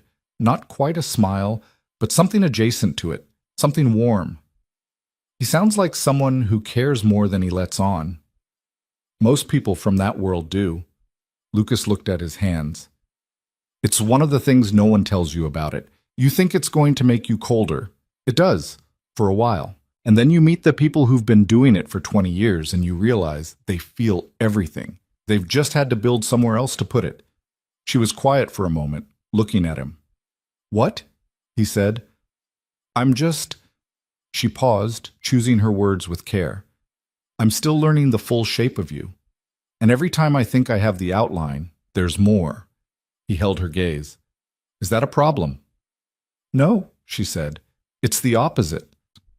The phones on her desk began lighting up in the way that phones lit up when a CEO's 10-minute window had been exceeded. The world of Helios Innovations, which had paused for this, was resuming. He stood. "I'll let you work." "Lucas!" He turned at the door. She was still at her desk, both hands flat, watching him with that direct, unguarded quality that she kept mostly for moments when no one else was watching. "I'm glad," she said simply, "that it's over. I'm glad." He held her gaze for one more moment. "Me too," he said. He went back to work. But the week was not finished with him yet. Wednesday arrived and confirmed what Devlin had promised. The white van was gone. The corner near the coffee cart was empty. The parking structure held only cars and the ordinary geography of a building going about its day. Lucas moved through his morning with the careful attention of a man not yet ready to trust the silence, cataloging absences the way he'd cataloged presences, building the negative space of a threat that had withdrawn. By Wednesday afternoon, he was 90% certain it was clean. By Thursday morning, closer to 95. He did not reach 100% because he understood that 100% was a number that lived only in mathematics and not in the kind of world he came from. But he reached the threshold at which a person could breathe without it being a strategic decision, and that was enough. What he had not anticipated was Elena. Not her presence. She was on the rooftop Thursday afternoon, as had become their pattern, with decent coffee and the composed, intelligent attention he had come to depend on without fully acknowledging the degree to which he'd come to depend on it. What he had not anticipated was what she said within the first 10 minutes, delivered in the careful tone of someone who has been holding something and has decided the time for holding it has passed. "I need to tell you something," she said. He looked at her. "I've been managing a situation at work," she said, "since last week. I didn't tell you because you were dealing with your own situation, and I didn't want to add to it, and I want you to know first that it's handled. It's resolved as of this morning, but I want you to know it happened." He waited. "Someone on my board," she said, "became aware that I've been spending time with a member of maintenance staff, not through my disclosure, through someone else who noticed and thought it was relevant to bring to the board's attention." She said this with a precise, controlled evenness that told him she was considerably more affected by it than the evenness suggested. "There was a meeting, a private meeting, without me on Tuesday. I found out Wednesday morning when my CFO told me out of courtesy before anyone else could." Lucas was very still. "What was the concern?" "Optics. Influence. Whether you might have access to privileged information through proximity to me." She paused. "And honestly, whether my judgment could be trusted if I was—" She stopped. "Involved with a janitor," he said. No particular inflection. She looked at him directly. Their word was distracted, which I think we both understand was doing significant work. He was quiet for a moment. He processed this with the same systematic care he processed everything, looking at the shape of it, not the offense of it, not yet, but the operational reality. "What did you tell them?" "I told them my personal life is not subject to board oversight unless it creates a material conflict of interest, which it does not. I told them that the character and history of the people I choose to spend time with is my determination to make and not theirs. And I told them—" She paused. "I told them that if any member of this board attempted to use my personal relationships as leverage over my professional decisions again, I would consider it a fundamental breach of the trust this role requires, and I would act accordingly." He looked at her. "What does acting accordingly look like?" "In practice? Probably nothing. They backed down immediately once I made the position clear. The meeting was an overreach, and most of them knew it before they were halfway through it. But I wanted them to know I knew, and I wanted them to know I wasn't going to pretend it hadn't happened." Lucas was quiet. "I'm telling you," Elena said, "because I told you I wouldn't disappear on you and call it protecting you. This affected you, your position, your reputation in this building. You had a right to know." He looked at the city below. He looked at his hands. He thought about the geometry of what she had just described. A woman who ran a 62-floor company sitting in a boardroom and telling the people who technically held authority over her employment that the man she was choosing to spend time with was her decision and none of their business. And he felt something that was partly complicated and partly not complicated at all. "Are you okay?" he said. She seemed slightly surprised by the question, as though she'd been preparing for a different response. "Yes, I'm fine. I've handled harder rooms." "That's not what I asked." He looked at her. "Are you okay?" She was quiet for a moment. "It was unpleasant," she said more quietly. "Not the confrontation. I'm good at confrontation. But the knowledge that someone was watching and categorizing and deciding it was appropriate to bring to a committee." She paused. "It reminded me that this building is not actually a private space." "I know," he said. "I've always known that. I'm sorry you found out in that way." "Don't apologize for existing," she said, with a sharpness that was protective rather than harsh. "I'm not apologizing for existing. I'm saying I'm sorry you were put in that position." She accepted this. She looked out at the city. The afternoon light was going golden and long, the particular quality of autumn light that made everything look like a memory you hadn't had yet. "Does it change anything?" she asked. "For you?" He considered the question seriously, which she recognized as his way of honoring it. "It tells me something about the cost," he said, "which I think I owed you honesty about from the beginning, but maybe wasn't fully realistic about myself." He paused. "Proximity to me has costs. My past has costs. The way people see me, the uniform, the badge, the history I can't disclose, All of that has costs that fall on you in ways I can't fully control. I know that, she said. I know you know it abstractly. I'm saying now it's arrived in a specific and real form. She turned to look at him. Lucas, I told you I'm not going anywhere. I said it when there was less at stake. I said it when we were dealing with Sokolov's people. I'm saying it now that someone has decided my relationship with you is appropriate subject matter for a boardroom. Her voice was steady, with a steadiness that was not performed. The cost is real. I've assessed the cost. I'm still here. He held her gaze. Why? He said. Not challenging, genuinely asking. She was quiet for a moment. Because I spent 4 years building a life that looked exactly like the life I was supposed to want. Impressive and well-managed and protected from anything that might complicate it. And it was good. It was genuinely good. She paused. But it wasn't this. What is this? She looked at him with the direct, unguarded quality she usually kept for moments when no one was watching. This is real, she said. You're the most genuinely real person I've met in a long time. Not in spite of the complications, because of them. Because you've been through the things that strip away everything that isn't essential, and what's left is someone who means what he says and says only what he means and loves his son with every single thing he has. She stopped. I don't walk away from real things. It's not in my nature. The city below them went about its quiet indifference. Lucas reached across the small distance between them and very carefully put his hand over hers where it rested on the railing. He didn't look at her when he did it. He looked at the city. Her hand turned under his and held it. They stood at the railing for a long time without speaking, and the silence was the easiest thing Lucas had felt in years. He told Ethan that evening. Not about the surveillance, not about Devlin, not about any of the operational specifics. But Ethan was 6 years old and could read his father's moods with an accuracy that had never required explanation. And the shift in Lucas after the past weeks, the slow unknotting of something that had been held very tightly, had not gone unnoticed. They were at the kitchen table after dinner, Ethan drawing and Lucas watching him draw, when Ethan looked up and said, with the matter-of-fact directness that was his most consistent quality, "Is the worried quiet done?" Lucas looked at his son. "Mostly," he said. "Yeah. Because of the thing you weren't telling me." Lucas held very still. "What makes you think there was a thing?" Ethan put his crayon down. Lucas had long since accepted, his mother's eyes, dark and direct and oriented toward the truth of things rather than the surface. "Dad," he said patiently, "I'm 6.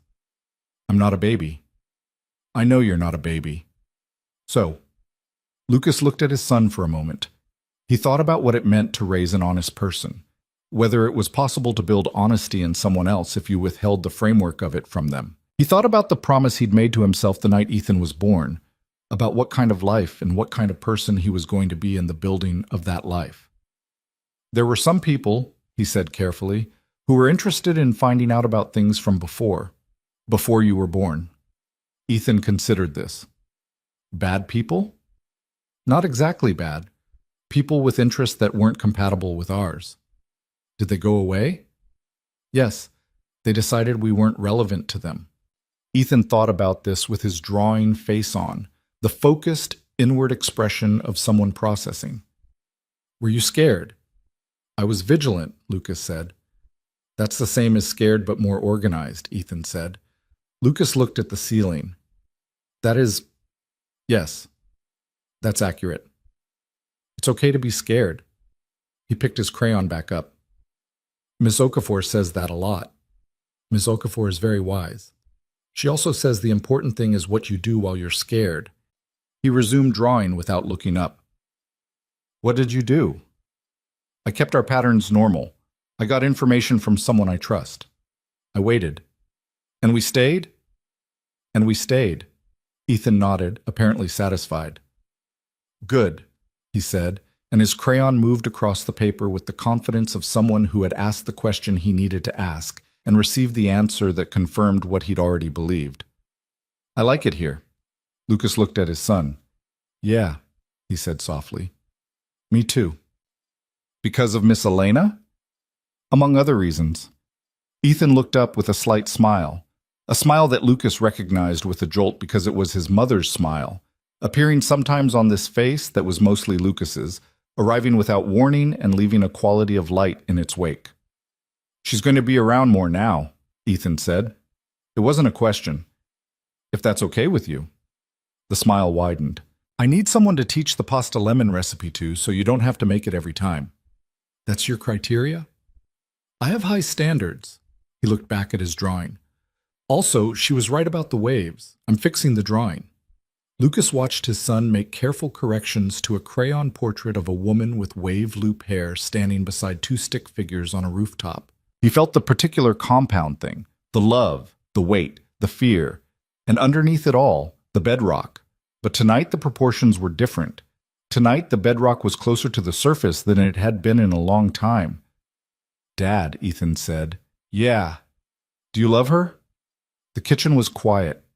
Lucas had spent years building defenses against questions that reached too far in too directly. He had answers for almost everything, prepared positions and redirects, and the particular verbal judo of someone who had spent too long in a world where information was leverage. He had answers for questions that came at him from hostile directions and neutral ones, and the well-meaning directions of people who cared about him. He did not have an answer for this question, asked in this voice, by this person. "I'm working on it," he said. Ethan considered this. "Working on it means yes," he said, "but you want to be sure first." "That's correct." "How long does being sure take?" "I don't know. I've never been sure about something like this before." Ethan put the crayon down and looked at his father with an expression that was several things at once: compassion and exasperation, and the particular patience of someone who is 6 years old and watching an adult be unnecessarily complicated about something obvious. "Dad," he said, "she fixed her plant pot because you told her to." Lucas blinked. "What?" "The plants on her desk. She moved them to a pot with holes. I saw when I visited the building." He picked up the crayon again. "People don't fix their plants for someone they don't really like." Lucas stared at his son. "That's my opinion," Ethan added professionally. He went back to drawing. Lucas sat at the kitchen table for a long moment, looking at the ceiling, feeling something move through him that was warm and unguarded and that he did not try to categorize or contain. Then he stood, cleared the remaining dinner dishes, and began washing up with the quiet, methodical attention he brought to all things, and tried not to smile too widely at the philosophical contribution of a 6-year-old. He didn't entirely succeed. Friday morning, Lucas arrived at work to find a note in the maintenance staff's internal message tray. A handwritten one, on heavy cream paper, which was sufficiently unusual that the reception staff member who'd put it there gave it a slightly odd quality of placement, as if it had arrived bearing its own authority. It read, "Rooftop, noon, both succulents survived. EC." He read it twice. He folded it and put it in his shirt pocket. He went to work. At noon, he pushed through the rooftop door to find Elena standing at the east railing with coffee. Good coffee this time. From somewhere outside the building, with the logo of the place 3 blocks east that charged too much and was worth it. She was looking at the city in the way she looked at it when she'd already decided something and was enjoying the moment before she said it. She held one of the cups out to him without turning around. He took it and stood beside her. "Both succulents," he said. "Both succulents," she confirmed. "The one I thought was beyond saving put out 2 new leaves this week." She paused. "I feel unreasonably proud of this." "You should. It takes patience." She turned to look at him, and there was something different in her expression today. Something that had released the same quality he'd felt in himself after Devlin's call, but with its own distinct character, its own specific shape. "I've been thinking," she said, "about the succulents? About the fact that I have spent 4 years being extraordinarily competent at managing a company and considerably less competent at managing my personal life." She looked at him with the honest, unguarded quality that appeared when she'd stopped performing and arrived at the thing she actually meant. "And I've been thinking that the 2 skills are not actually that different, that both of them require you to be willing to commit to something before you know exactly how it's going to turn out." He held her gaze. "I committed to this company when I was 31 years old and terrified," she said. "I said yes before I was ready, and I built what I needed to build while I was doing it." She paused. "I think this is the same kind of thing." "This," he said. "Us," she said, and the word landed with the particular weight of a word that has been chosen carefully from among other possible words and selected because it was the most accurate one. He looked at her, at the way the afternoon light found her, the waves in her hair that Ethan was correcting in the drawing, the direct and undeflecting quality of her attention, and thought about a 6-year-old who fixed plants as evidence of affection, and about a man who had carried a photograph of an ultrasound into places no photograph should have gone, and about the fact that the willingness to keep something precious in the most dangerous territory of your life was its own kind of statement about what mattered. "Yeah," he said. "Us." She looked at him for one more moment, and then she turned back to the city, and he turned back with her, and they stood at the railing together with the city below them, and the coffee going warm in their hands, and the afternoon moving around them in its quiet, unstoppable way. "I want to ask you something," he said. "Ask?" "Ethan has a school thing, 3 weeks from now. A presentation. The kids do a thing where they talk about someone who matters to them." He paused. "He's asked if he can talk about you." She went very still. "I told him I needed to check with you first," Lucas continued. "He thought that was unnecessary. He had some opinions about that." "He usually does," she said. Her voice had gone slightly unsteady. "So, is it okay for him to... You don't have to... Yes," she said, not after deliberation, immediately, with a certainty that was complete. "Yes. Tell him yes." Lucas nodded. He looked at his coffee cup. "He wants to talk about how you notice things," he said. He's been thinking about what to say, apparently. He told me last night that the most important thing about you is that you notice what's real." He paused. "He said that's rare."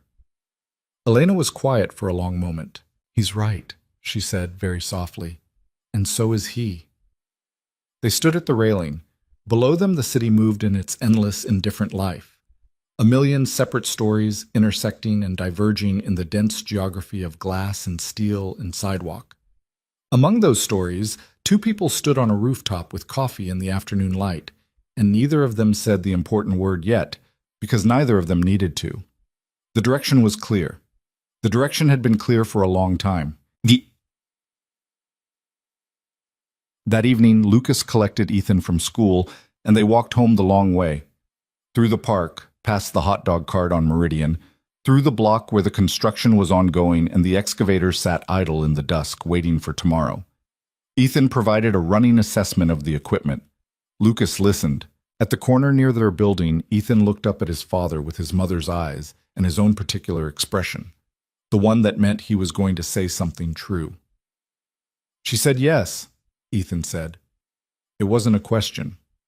"She said yes." He nodded, satisfied, vindicated. "I knew she would." "I know you knew." "Because she fixed the plants." "Among other reasons," Lucas said. They went up in the elevator and into the apartment, and Ethan dropped his backpack on the floor in the way he dropped it every day, a backpack-shaped protest against the concept of hooks.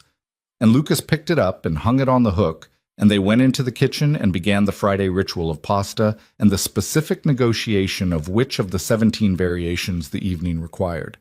Ethan chose the lemon one. Lucas started the water.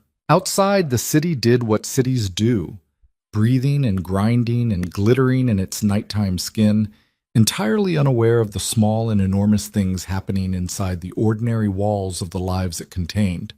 The locks were checked. The camera was confirmed.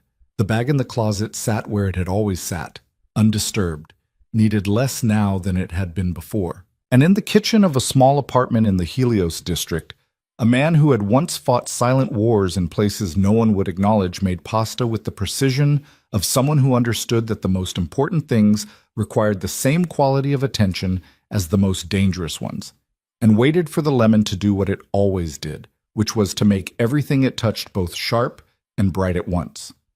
Ethan sat at the table with his drawing of the rooftop. He had added a new detail since last night, a third figure, smaller than the other 2, standing between them with both arms raised. Lucas saw it and didn't say anything. He didn't need to. The 3 weeks between Friday's pasta dinner and Ethan's school presentation passed with a quality of time that Lucas had not experienced in years. not the compressed, vigilant time of operational readiness, not the carefully managed time of a man building a constructed life, but something looser and more genuine. Time that moved at the speed of things actually happening, rather than things being monitored. Elena came to dinner on the following Wednesday, and the Wednesday after that. The third Wednesday, she arrived before dinner, while Lucas was still cooking, and sat at the kitchen counter and talked to Ethan about excavators, while Lucas made the pasta with tomatoes and basil that Ethan had determined was the appropriate choice for guests who had now graduated from introductory lemon, and somewhere in the middle of that ordinary Wednesday evening, without announcement or ceremony, the apartment shifted its character. It became quietly and entirely without drama, a space that contained 3 people rather than 2. Lucas noticed it and said nothing. Ethan noticed it and said everything. "You sit in the same chair every time," Ethan told Elena on the third Wednesday, with the tone of someone making a scientific observation. "It's a good chair," Elena said. "Dad always sits there when he's thinking hard about something." "Then I'm in good company." Ethan considered this. "I sit on the floor when I'm thinking," he said, "so I have more room." He looked at her with his mother's direct dark eyes. "Where do you sit when you're thinking?" "At my desk, usually, though sometimes I stand at the window." "That's not really sitting." "No," she agreed. "I suppose it isn't." "Maybe you need a better floor," Ethan said with the confident generosity of someone offering a genuine solution. Elena looked at Lucas across the kitchen island with an expression that was trying to remain composed and not entirely succeeding. Lucas turned back to the pasta and did not help her. These were the evenings, small and unglamorous and built from nothing more remarkable than food and conversation and a child's relentless philosophical inquiry, that Lucas found himself returning to during the ordinary hours of his workdays, the way you return to a room that has good light, not analyzing them, just remembering them, the way you remember things that have started to constitute your life rather than just your schedule. The rooftop conversations continued, but their texture had changed. The careful, incremental quality of 2 people establishing trust had given way to something more settled, not less attentive, but differently attentive. The way attention shifts when the question being asked changes from, "Can I trust this person?" to "What does this person need today?" Lucas noticed Elena watching him with less assessment and more simple interest. He noticed himself talking more freely than he had talked to any person since before Ethan, unspooling the details of his interior life with a caution that was real but diminishing. He told her about the years of the work, not the classified specifics, but the emotional geography of it. The way the silence between operations had been harder than the operations themselves. The way he'd learned to sleep in 4-hour increments and had spent 2 years after leaving unable to sleep longer than that, lying awake in the second 4-hour block waiting for a mission that wasn't coming. The particular loneliness of a world where your truest self was the one nobody knew existed, and the person everyone interacted with was a construction, however skilled. He told her about Ethan's mother, more than he had told anyone, more than he'd thought he would. Her name was Marisol. She had been a translator working in the same region of the world where Lucas had been stationed. They had met at a checkpoint, of all places, under circumstances that in retrospect had a quality of comedy that neither of them had been able to see at the time. She had been ferociously intelligent and almost categorically unimpressed by everything he was trained to project, which had been, he told Elena, the most disorienting and significant thing anyone had ever done to him up to that point in his life. "She sounds like she would have been formidable," Elena said. "She was," he said. "In every way." He paused. "Ethan has her eyes, and her instinct for truth, and her complete indifference to performing for an audience. He definitely has that last one. He demonstrated it last Tuesday by telling his teacher that the book she was reading aloud had a factual error about migratory birds and then providing a correction, with citations. Elena stared at him. He cited sources. He had been watching a nature documentary. He felt the information was relevant. She put her coffee down and pressed her fingers briefly to her mouth. He cited sources, she said again to herself, in the tone of someone confronting evidence that exceeds their existing model. Miss Okafor sent a note home that was impressive in how carefully it balanced pride and exasperation. "I would like to frame that note." "I did frame it," Lucas said, and Elena laughed the real laugh again, the one that started below the surface, and Lucas filed it alongside all the other small, specific things he was collecting and no longer trying to pretend he wasn't collecting. Mom.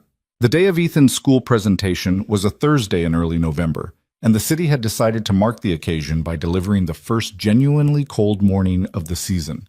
A sharp, clear cold that turned breath visible and made the light come in at the low, brilliant angle of real autumn. Lucas walked Ethan to school with their breath making small clouds in the air. Ethan in his red jacket and a new hat that he had selected on the grounds that it was the same blue as his favorite crayon. "Are you nervous?" Lucas asked. "No," Ethan said immediately, and then, after a pause, "A little, but nervous means I care about it. Ms. Okafor says that." "Ms. Okafor says a lot of useful things.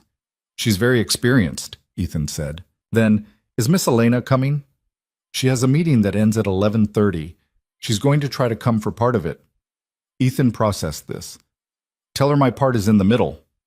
"I'll tell her. And that parking on Elm is better than Meridian before noon." Lucas looked at his son. "How do you know about parking on Elm?" "Gerald told me," Ethan said with the serenity of someone who had cultivated a useful network. "Gerald knows everything about this neighborhood." They walked another half block. The morning was cold and bright, and the city moved around them with its usual beautiful indifference to the specific weight of this particular Thursday. "Ethan," Lucas said. "Yeah." "Whatever you say today, I want you to know that whatever you've decided to say, it's the right thing to say. You don't have to perform for me. You don't have to manage what I think or feel about it."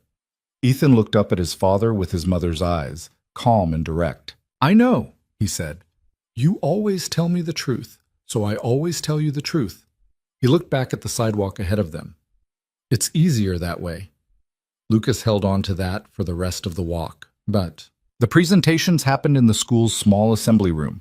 23 first graders and their families, the particular dense warmth of too many people in a room designed for half of them, the smell of crayons and institutional floor polish, and someone's coffee from the cardboard tray near the back. Lucas sat in the third row with his coat folded on his lap and watched the room with the observational habit that never fully left him, except that today what he was observing was children. A small girl in a yellow dress talking about her grandmother's garden. A boy with a gap in his front teeth describing his father's repair shop. The accumulated particular world of a first-grade classroom, each presentation a window into a life. He watched Elena come in at 11:42, slipping through the back door with the quiet efficiency of someone accustomed to entering rooms that were already in progress without disrupting them. She spotted him and moved down the side aisle to take the empty seat beside him. She was still in her work clothes, the dark coat, the controlled professional bearing, but something about her face when she sat down and looked toward the front of the room was entirely unguarded. "Did I miss him?" she whispered. "He's next." She settled, unwinding her scarf. Their shoulders were close in the tight seating. She smelled like cold air and the good coffee from the place 3 blocks east. "I took Elm Street," she whispered. "I know." She looked at him, and even in the low light of the assembly room he could see the flicker of amusement. "Gerald," she said. "Gerald," he confirmed. And then Ethan walked to the front of the room, and they both went still. He was small in the way 6-year-olds are small in adult spaces. The podium was at the wrong height. The room was full of people bigger than him. The expectation of the moment had a weight that even a child who didn't perform for audiences could presumably feel. He stood at the front with his drawings under one arm. He had made new ones specifically for this, Lucas knew, working on them at the kitchen table with the focused intensity he brought to important projects, and looked at the room with his mother's eyes, directly, without flinching, taking it in rather than performing for it. He found his father first. He found Elena second.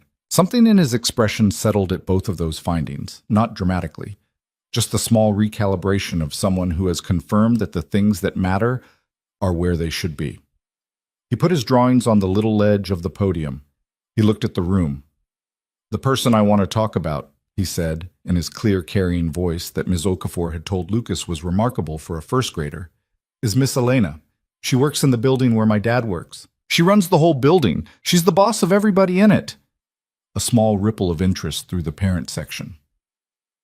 The reason I picked her, Ethan continued, with the measured pace of someone who had thought carefully about what they wanted to say and intended to say all of it, is not because she's the boss. Lots of people are bosses. The reason is because she notices things. He held up the first drawing. It was the rooftop, the planters, the railing, the city suggested in the background in blue and gray crayon, and two figures standing side by side. My dad is very good at noticing things, Ethan said. He notices everything. He notices if something is wrong before it happens, and he notices what people need before they say it. That's how he is. He paused. But Miss Elena notices things too, and that's rarer than you think, because lots of people are too busy or too worried about themselves to really notice other people.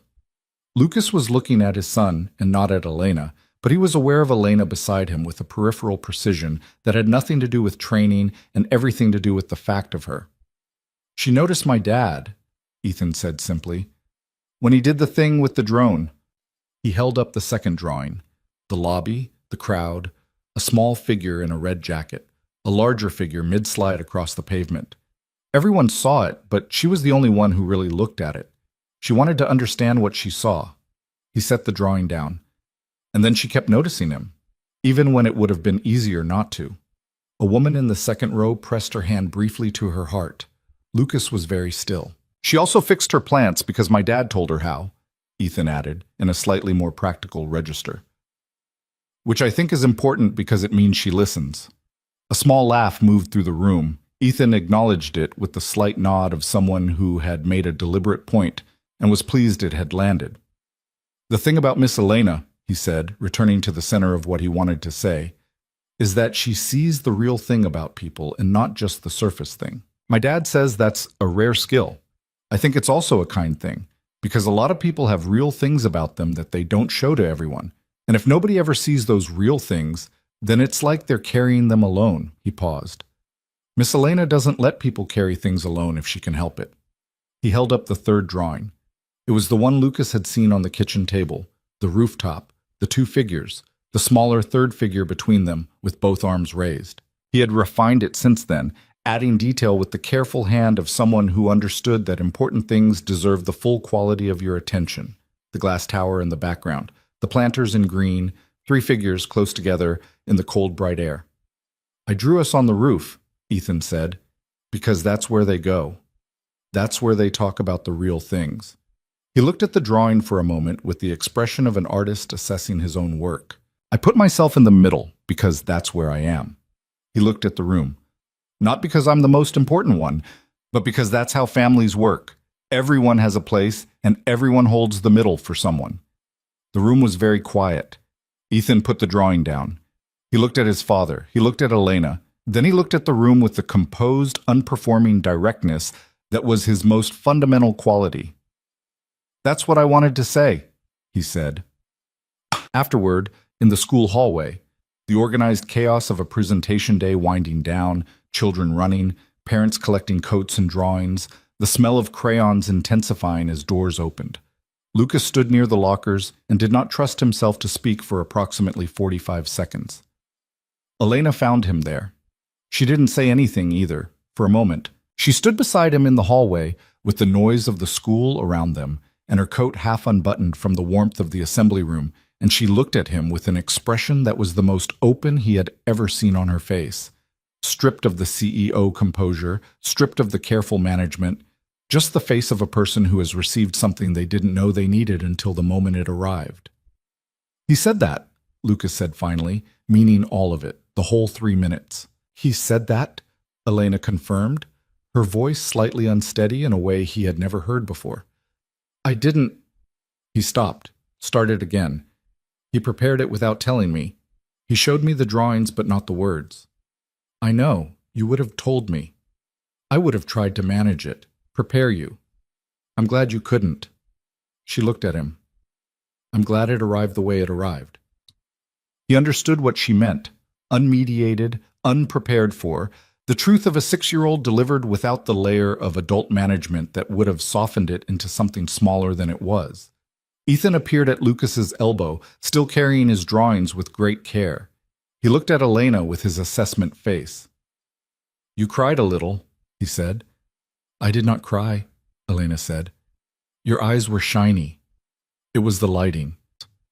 Ethan looked at the fluorescent hallway lights overhead and then back at Elena with an expression that made his position on the lighting theory entirely clear without requiring words. Ethan, Lucas said. I'm just saying, Ethan said. Thank you, Elena said, crouching down to his level in the way she had in the lobby that first time, natural and genuine. What you said was, it was one of the most extraordinary things anyone has ever said about me. Ethan considered this. It was true, he said, with the slight implied correction of someone who doesn't distinguish between extraordinary and accurate. I only said true things. I know, she said. That's what made it extraordinary. He thought about this, apparently found it logically sound, and nodded. Then he held out the rooftop drawing. The three figures, the glass tower, the careful green of the planters. This one's for you, he said. I made it for you specifically. Elena took it. She held it with both hands, looking at it, and when she looked up, there was nothing in her expression that was being managed at all. I'm going to put this somewhere important, she said. Good, Ethan said, satisfied. Then, with the conversational pivot of a child who has completed an important piece of business and is ready to move on. Can we get hot dogs? Bob. They got hot dogs on a Meridian, at the cart that used the right amount of mustard. The three of them walked south through the late morning, the city in its November light, sharp and low and making everything look more decided than it had before. Ethan ate his hot dog with total focus and narrated simultaneously a theory about which buildings would make the best bases for excavator operations, a project he appeared to have been developing for some time with considerable architectural ambition. Elena ate her hot dog. She looked around the city. She looked at Lucas. She looked at Ethan. She looked, Lucas thought, like someone who had arrived somewhere. He knew the feeling. It had been arriving in him incrementally for months, and it had been arriving all at once this morning in a school assembly room while his son stood at a podium and said the truest thing anyone had said about any of them in a long time. And it was completing itself now, on a sidewalk on a November morning with hot dogs and a 6-year-old's urban planning ambitions filling the air. Elena, he said. She looked at him. He had spent a long time thinking about words.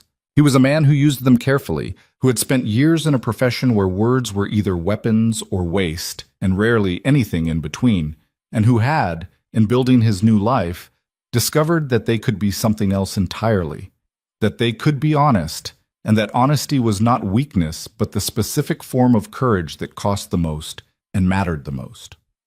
I love you, he said, not quietly, not whispered, not managed, just said, in his usual voice, on a sidewalk in November, with the city running its continuous indifferent life around them. Elena stopped walking. Ethan walked 3 more steps, realized he was alone, turned around, looked at both of them, and very deliberately took another bite of his hot dog while looking at a point somewhere above their heads with exaggerated casualness. Elena looked at Lucas. Her expression had this quality of something that had been waiting long enough that its arrival was both completely expected and somehow still a surprise. The way the first snow of the season always surprised people despite the fact that it was entirely predictable and had been predicted. I love you too, she said, simply, directly. In her own voice, on the same sidewalk, under the same November light, Ethan continued studying the architecture overhead. Lucas looked at the woman in front of him, the woman who had noticed him when it would have been easier not to, who had asked about his son before asking about anything else, who had told a boardroom full of people that his proximity to her life was her decision to make, who had fixed her plants and kept her succulents alive and stood at rooftop railings in the cold with bad coffee and good coffee and listened to the shape of a life that was not simple and had decided it was worth being adjacent to, and felt something complete itself in him. Not the completion of something finished, but the completion of something that had been building toward its own foundation, finding it at last. I know, Ethan said, from 3 steps ahead, still looking at the buildings. They both looked at him.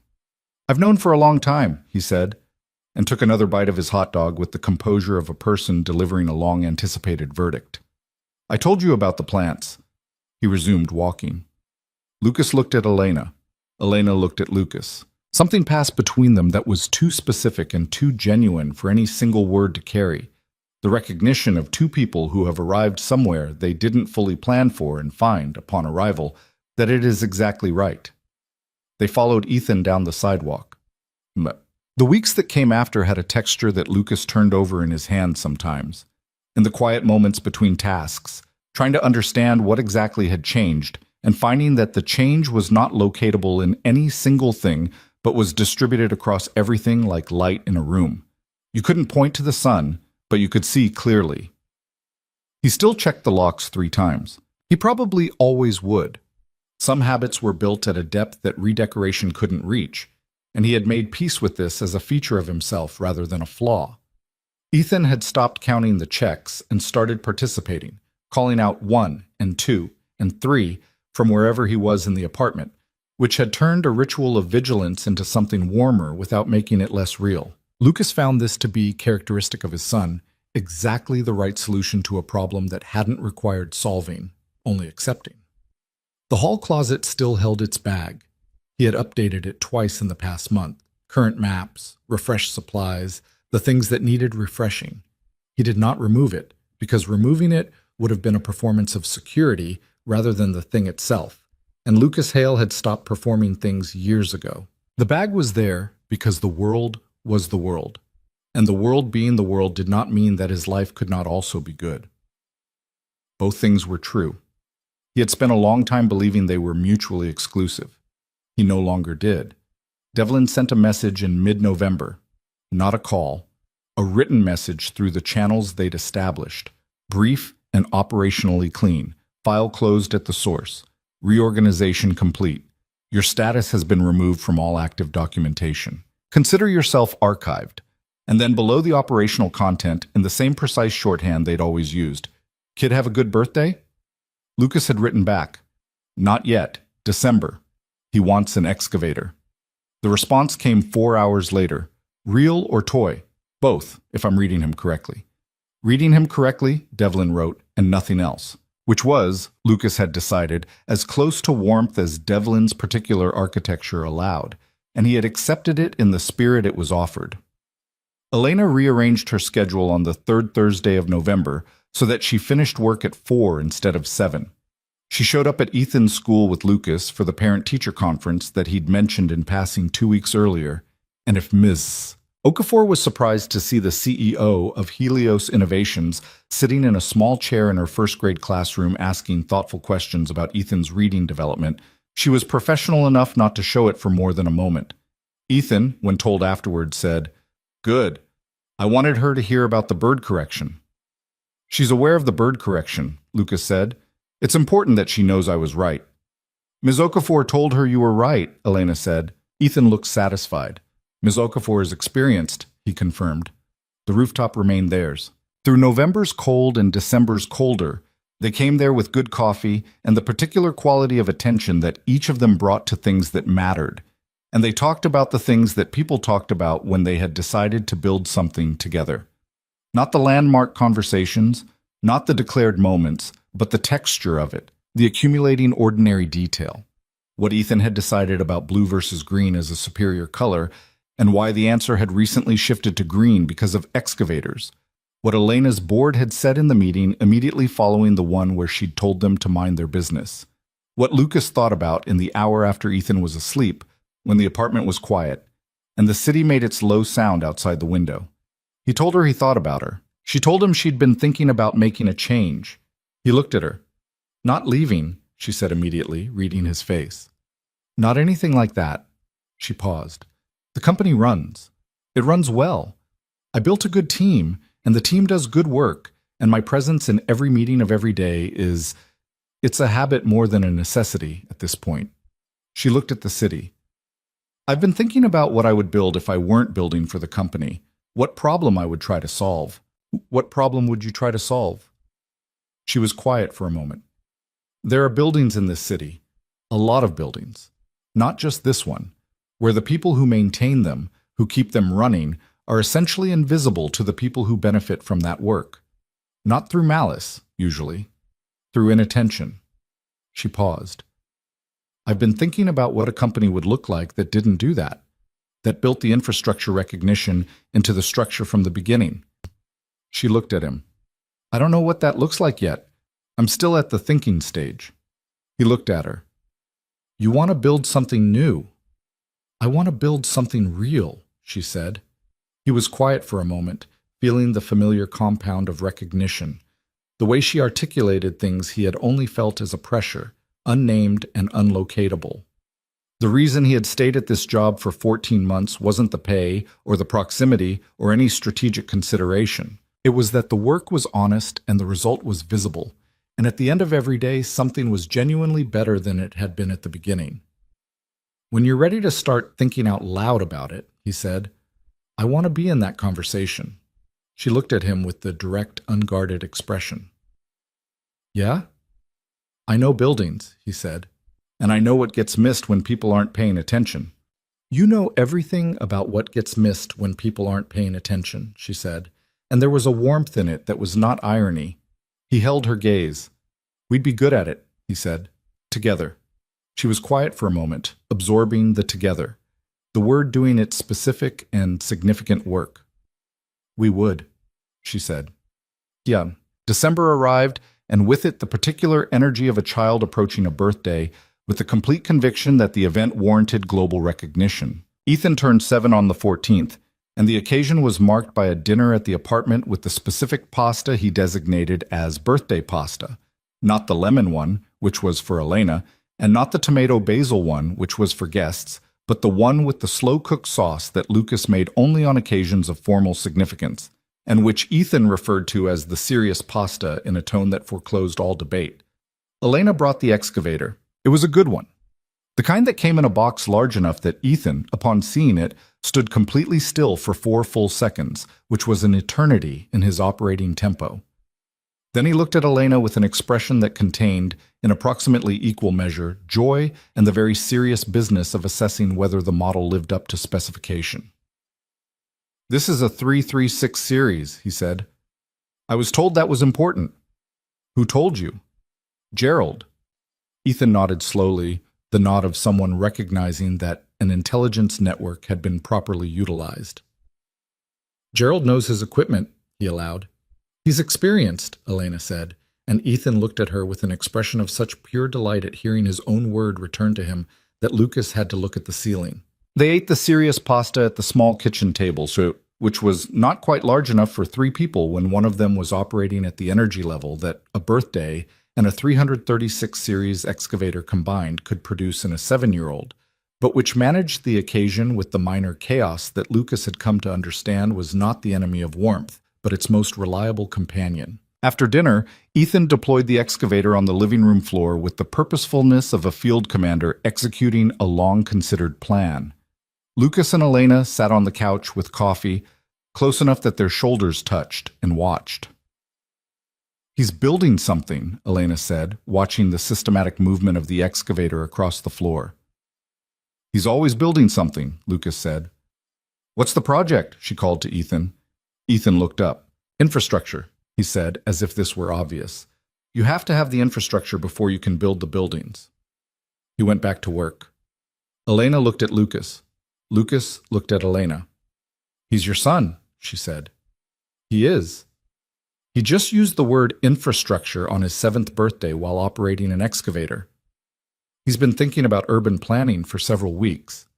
I know. I'm in his network. She paused. Gerald keeps me informed. Lucas put his arm around her shoulders, and she settled into the space the way she settled into rooms, taking exactly as much as she needed and not an inch more, which was its own form of abundance. They sat together on the couch in the small apartment with the city outside the window and the particular music of a 7-year-old's birthday construction project filling the living room. And Lucas thought about the calculation he'd been running for the past year, the one that balanced threat against stability, the past against the present, surviving against living. He had been running that calculation so long he'd almost forgotten what he was calculating toward. He knew now. This was what he'd been calculating toward. Not the absence of risk. That didn't exist, had never existed, and he was done pretending it was a destination he could reach. But this, a couch, and a coffee, and a shoulder, and a child building infrastructure on his birthday. and the specific quality of an evening that was not performing safety, but simply being it, because the people in it had decided to make it so. "Lucas," Elena said quietly. "Yeah." "Tell me something about Marisol." He looked at her. The question arrived without warning and without agenda. Just a genuine request, the kind that only came from people who had already decided they were in it fully, who understood that the people who came before were not competition but context, were not ghosts to be managed, but lives that had shaped the living. He thought for a moment. "She would have been terrible at the plants," he said. "She had strong opinions about them and would have overruled me and killed them all within a month and blamed the soil." He paused. "She would have liked you. She would have said you were real, which was the best thing she said about anyone." He paused again. "She would have been ferociously proud of him." Elena was quiet for a moment. "He's proof that she was real," she said. "Yeah." He looked at Ethan on the floor. "Yeah, she is." They sat with that for a moment, not heavily, not with grief's full architecture, but with the appropriate weight of something that mattered and was allowed to matter without taking over the room. Ethan looked up. He looked at his father. He looked at Elena. He looked at the place where their shoulders touched, and where Lucas's arm had settled around her. He looked back at his excavator. "Good," he said, to no one in particular, or possibly to everyone, and went back to the infrastructure. Later, after Ethan was asleep with his arm over his head and the excavator parked carefully beside the bed, in the position of an honored guest, Lucas stood at the kitchen window and looked at the city. He had stood at this window many times over the past 14 months.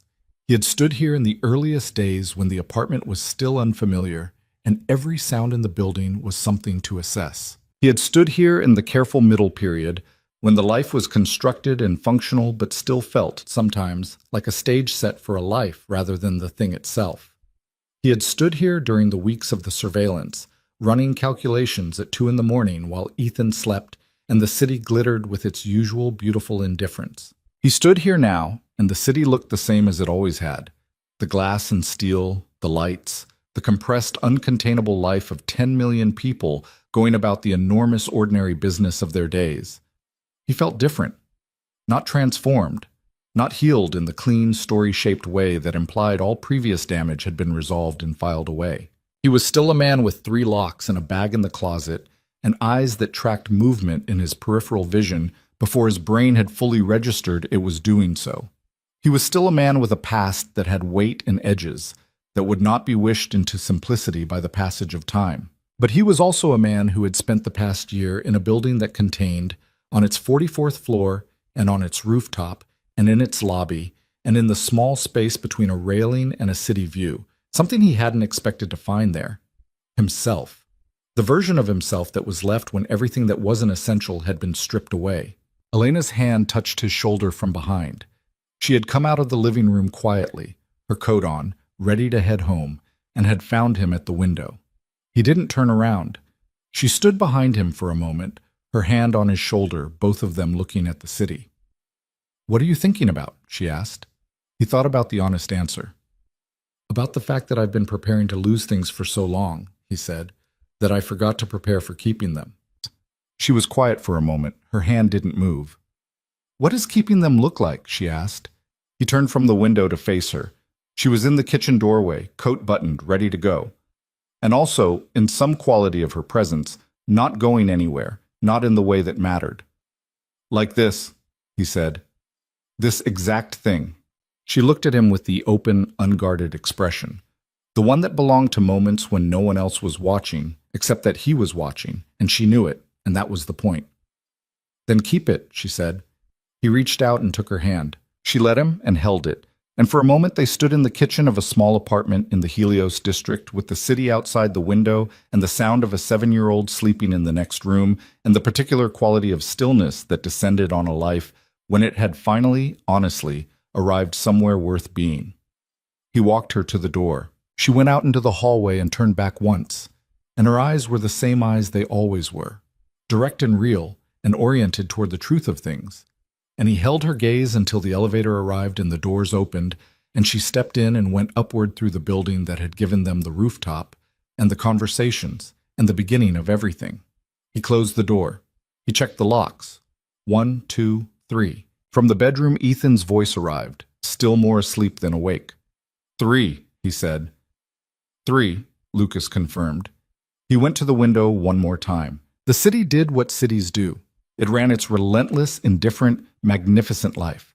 And somewhere inside it, a man who had once fought silent wars in places that no one acknowledged stood at a kitchen window in November and felt, with a precision that required no calculation, that the life in these particular walls, small and complicated and alive with the specific gravity of people who had chosen each other without the benefit of clean circumstances, was the most real thing he had ever been part of. The former soldier who had built disappearance into an art form had finally done the harder thing.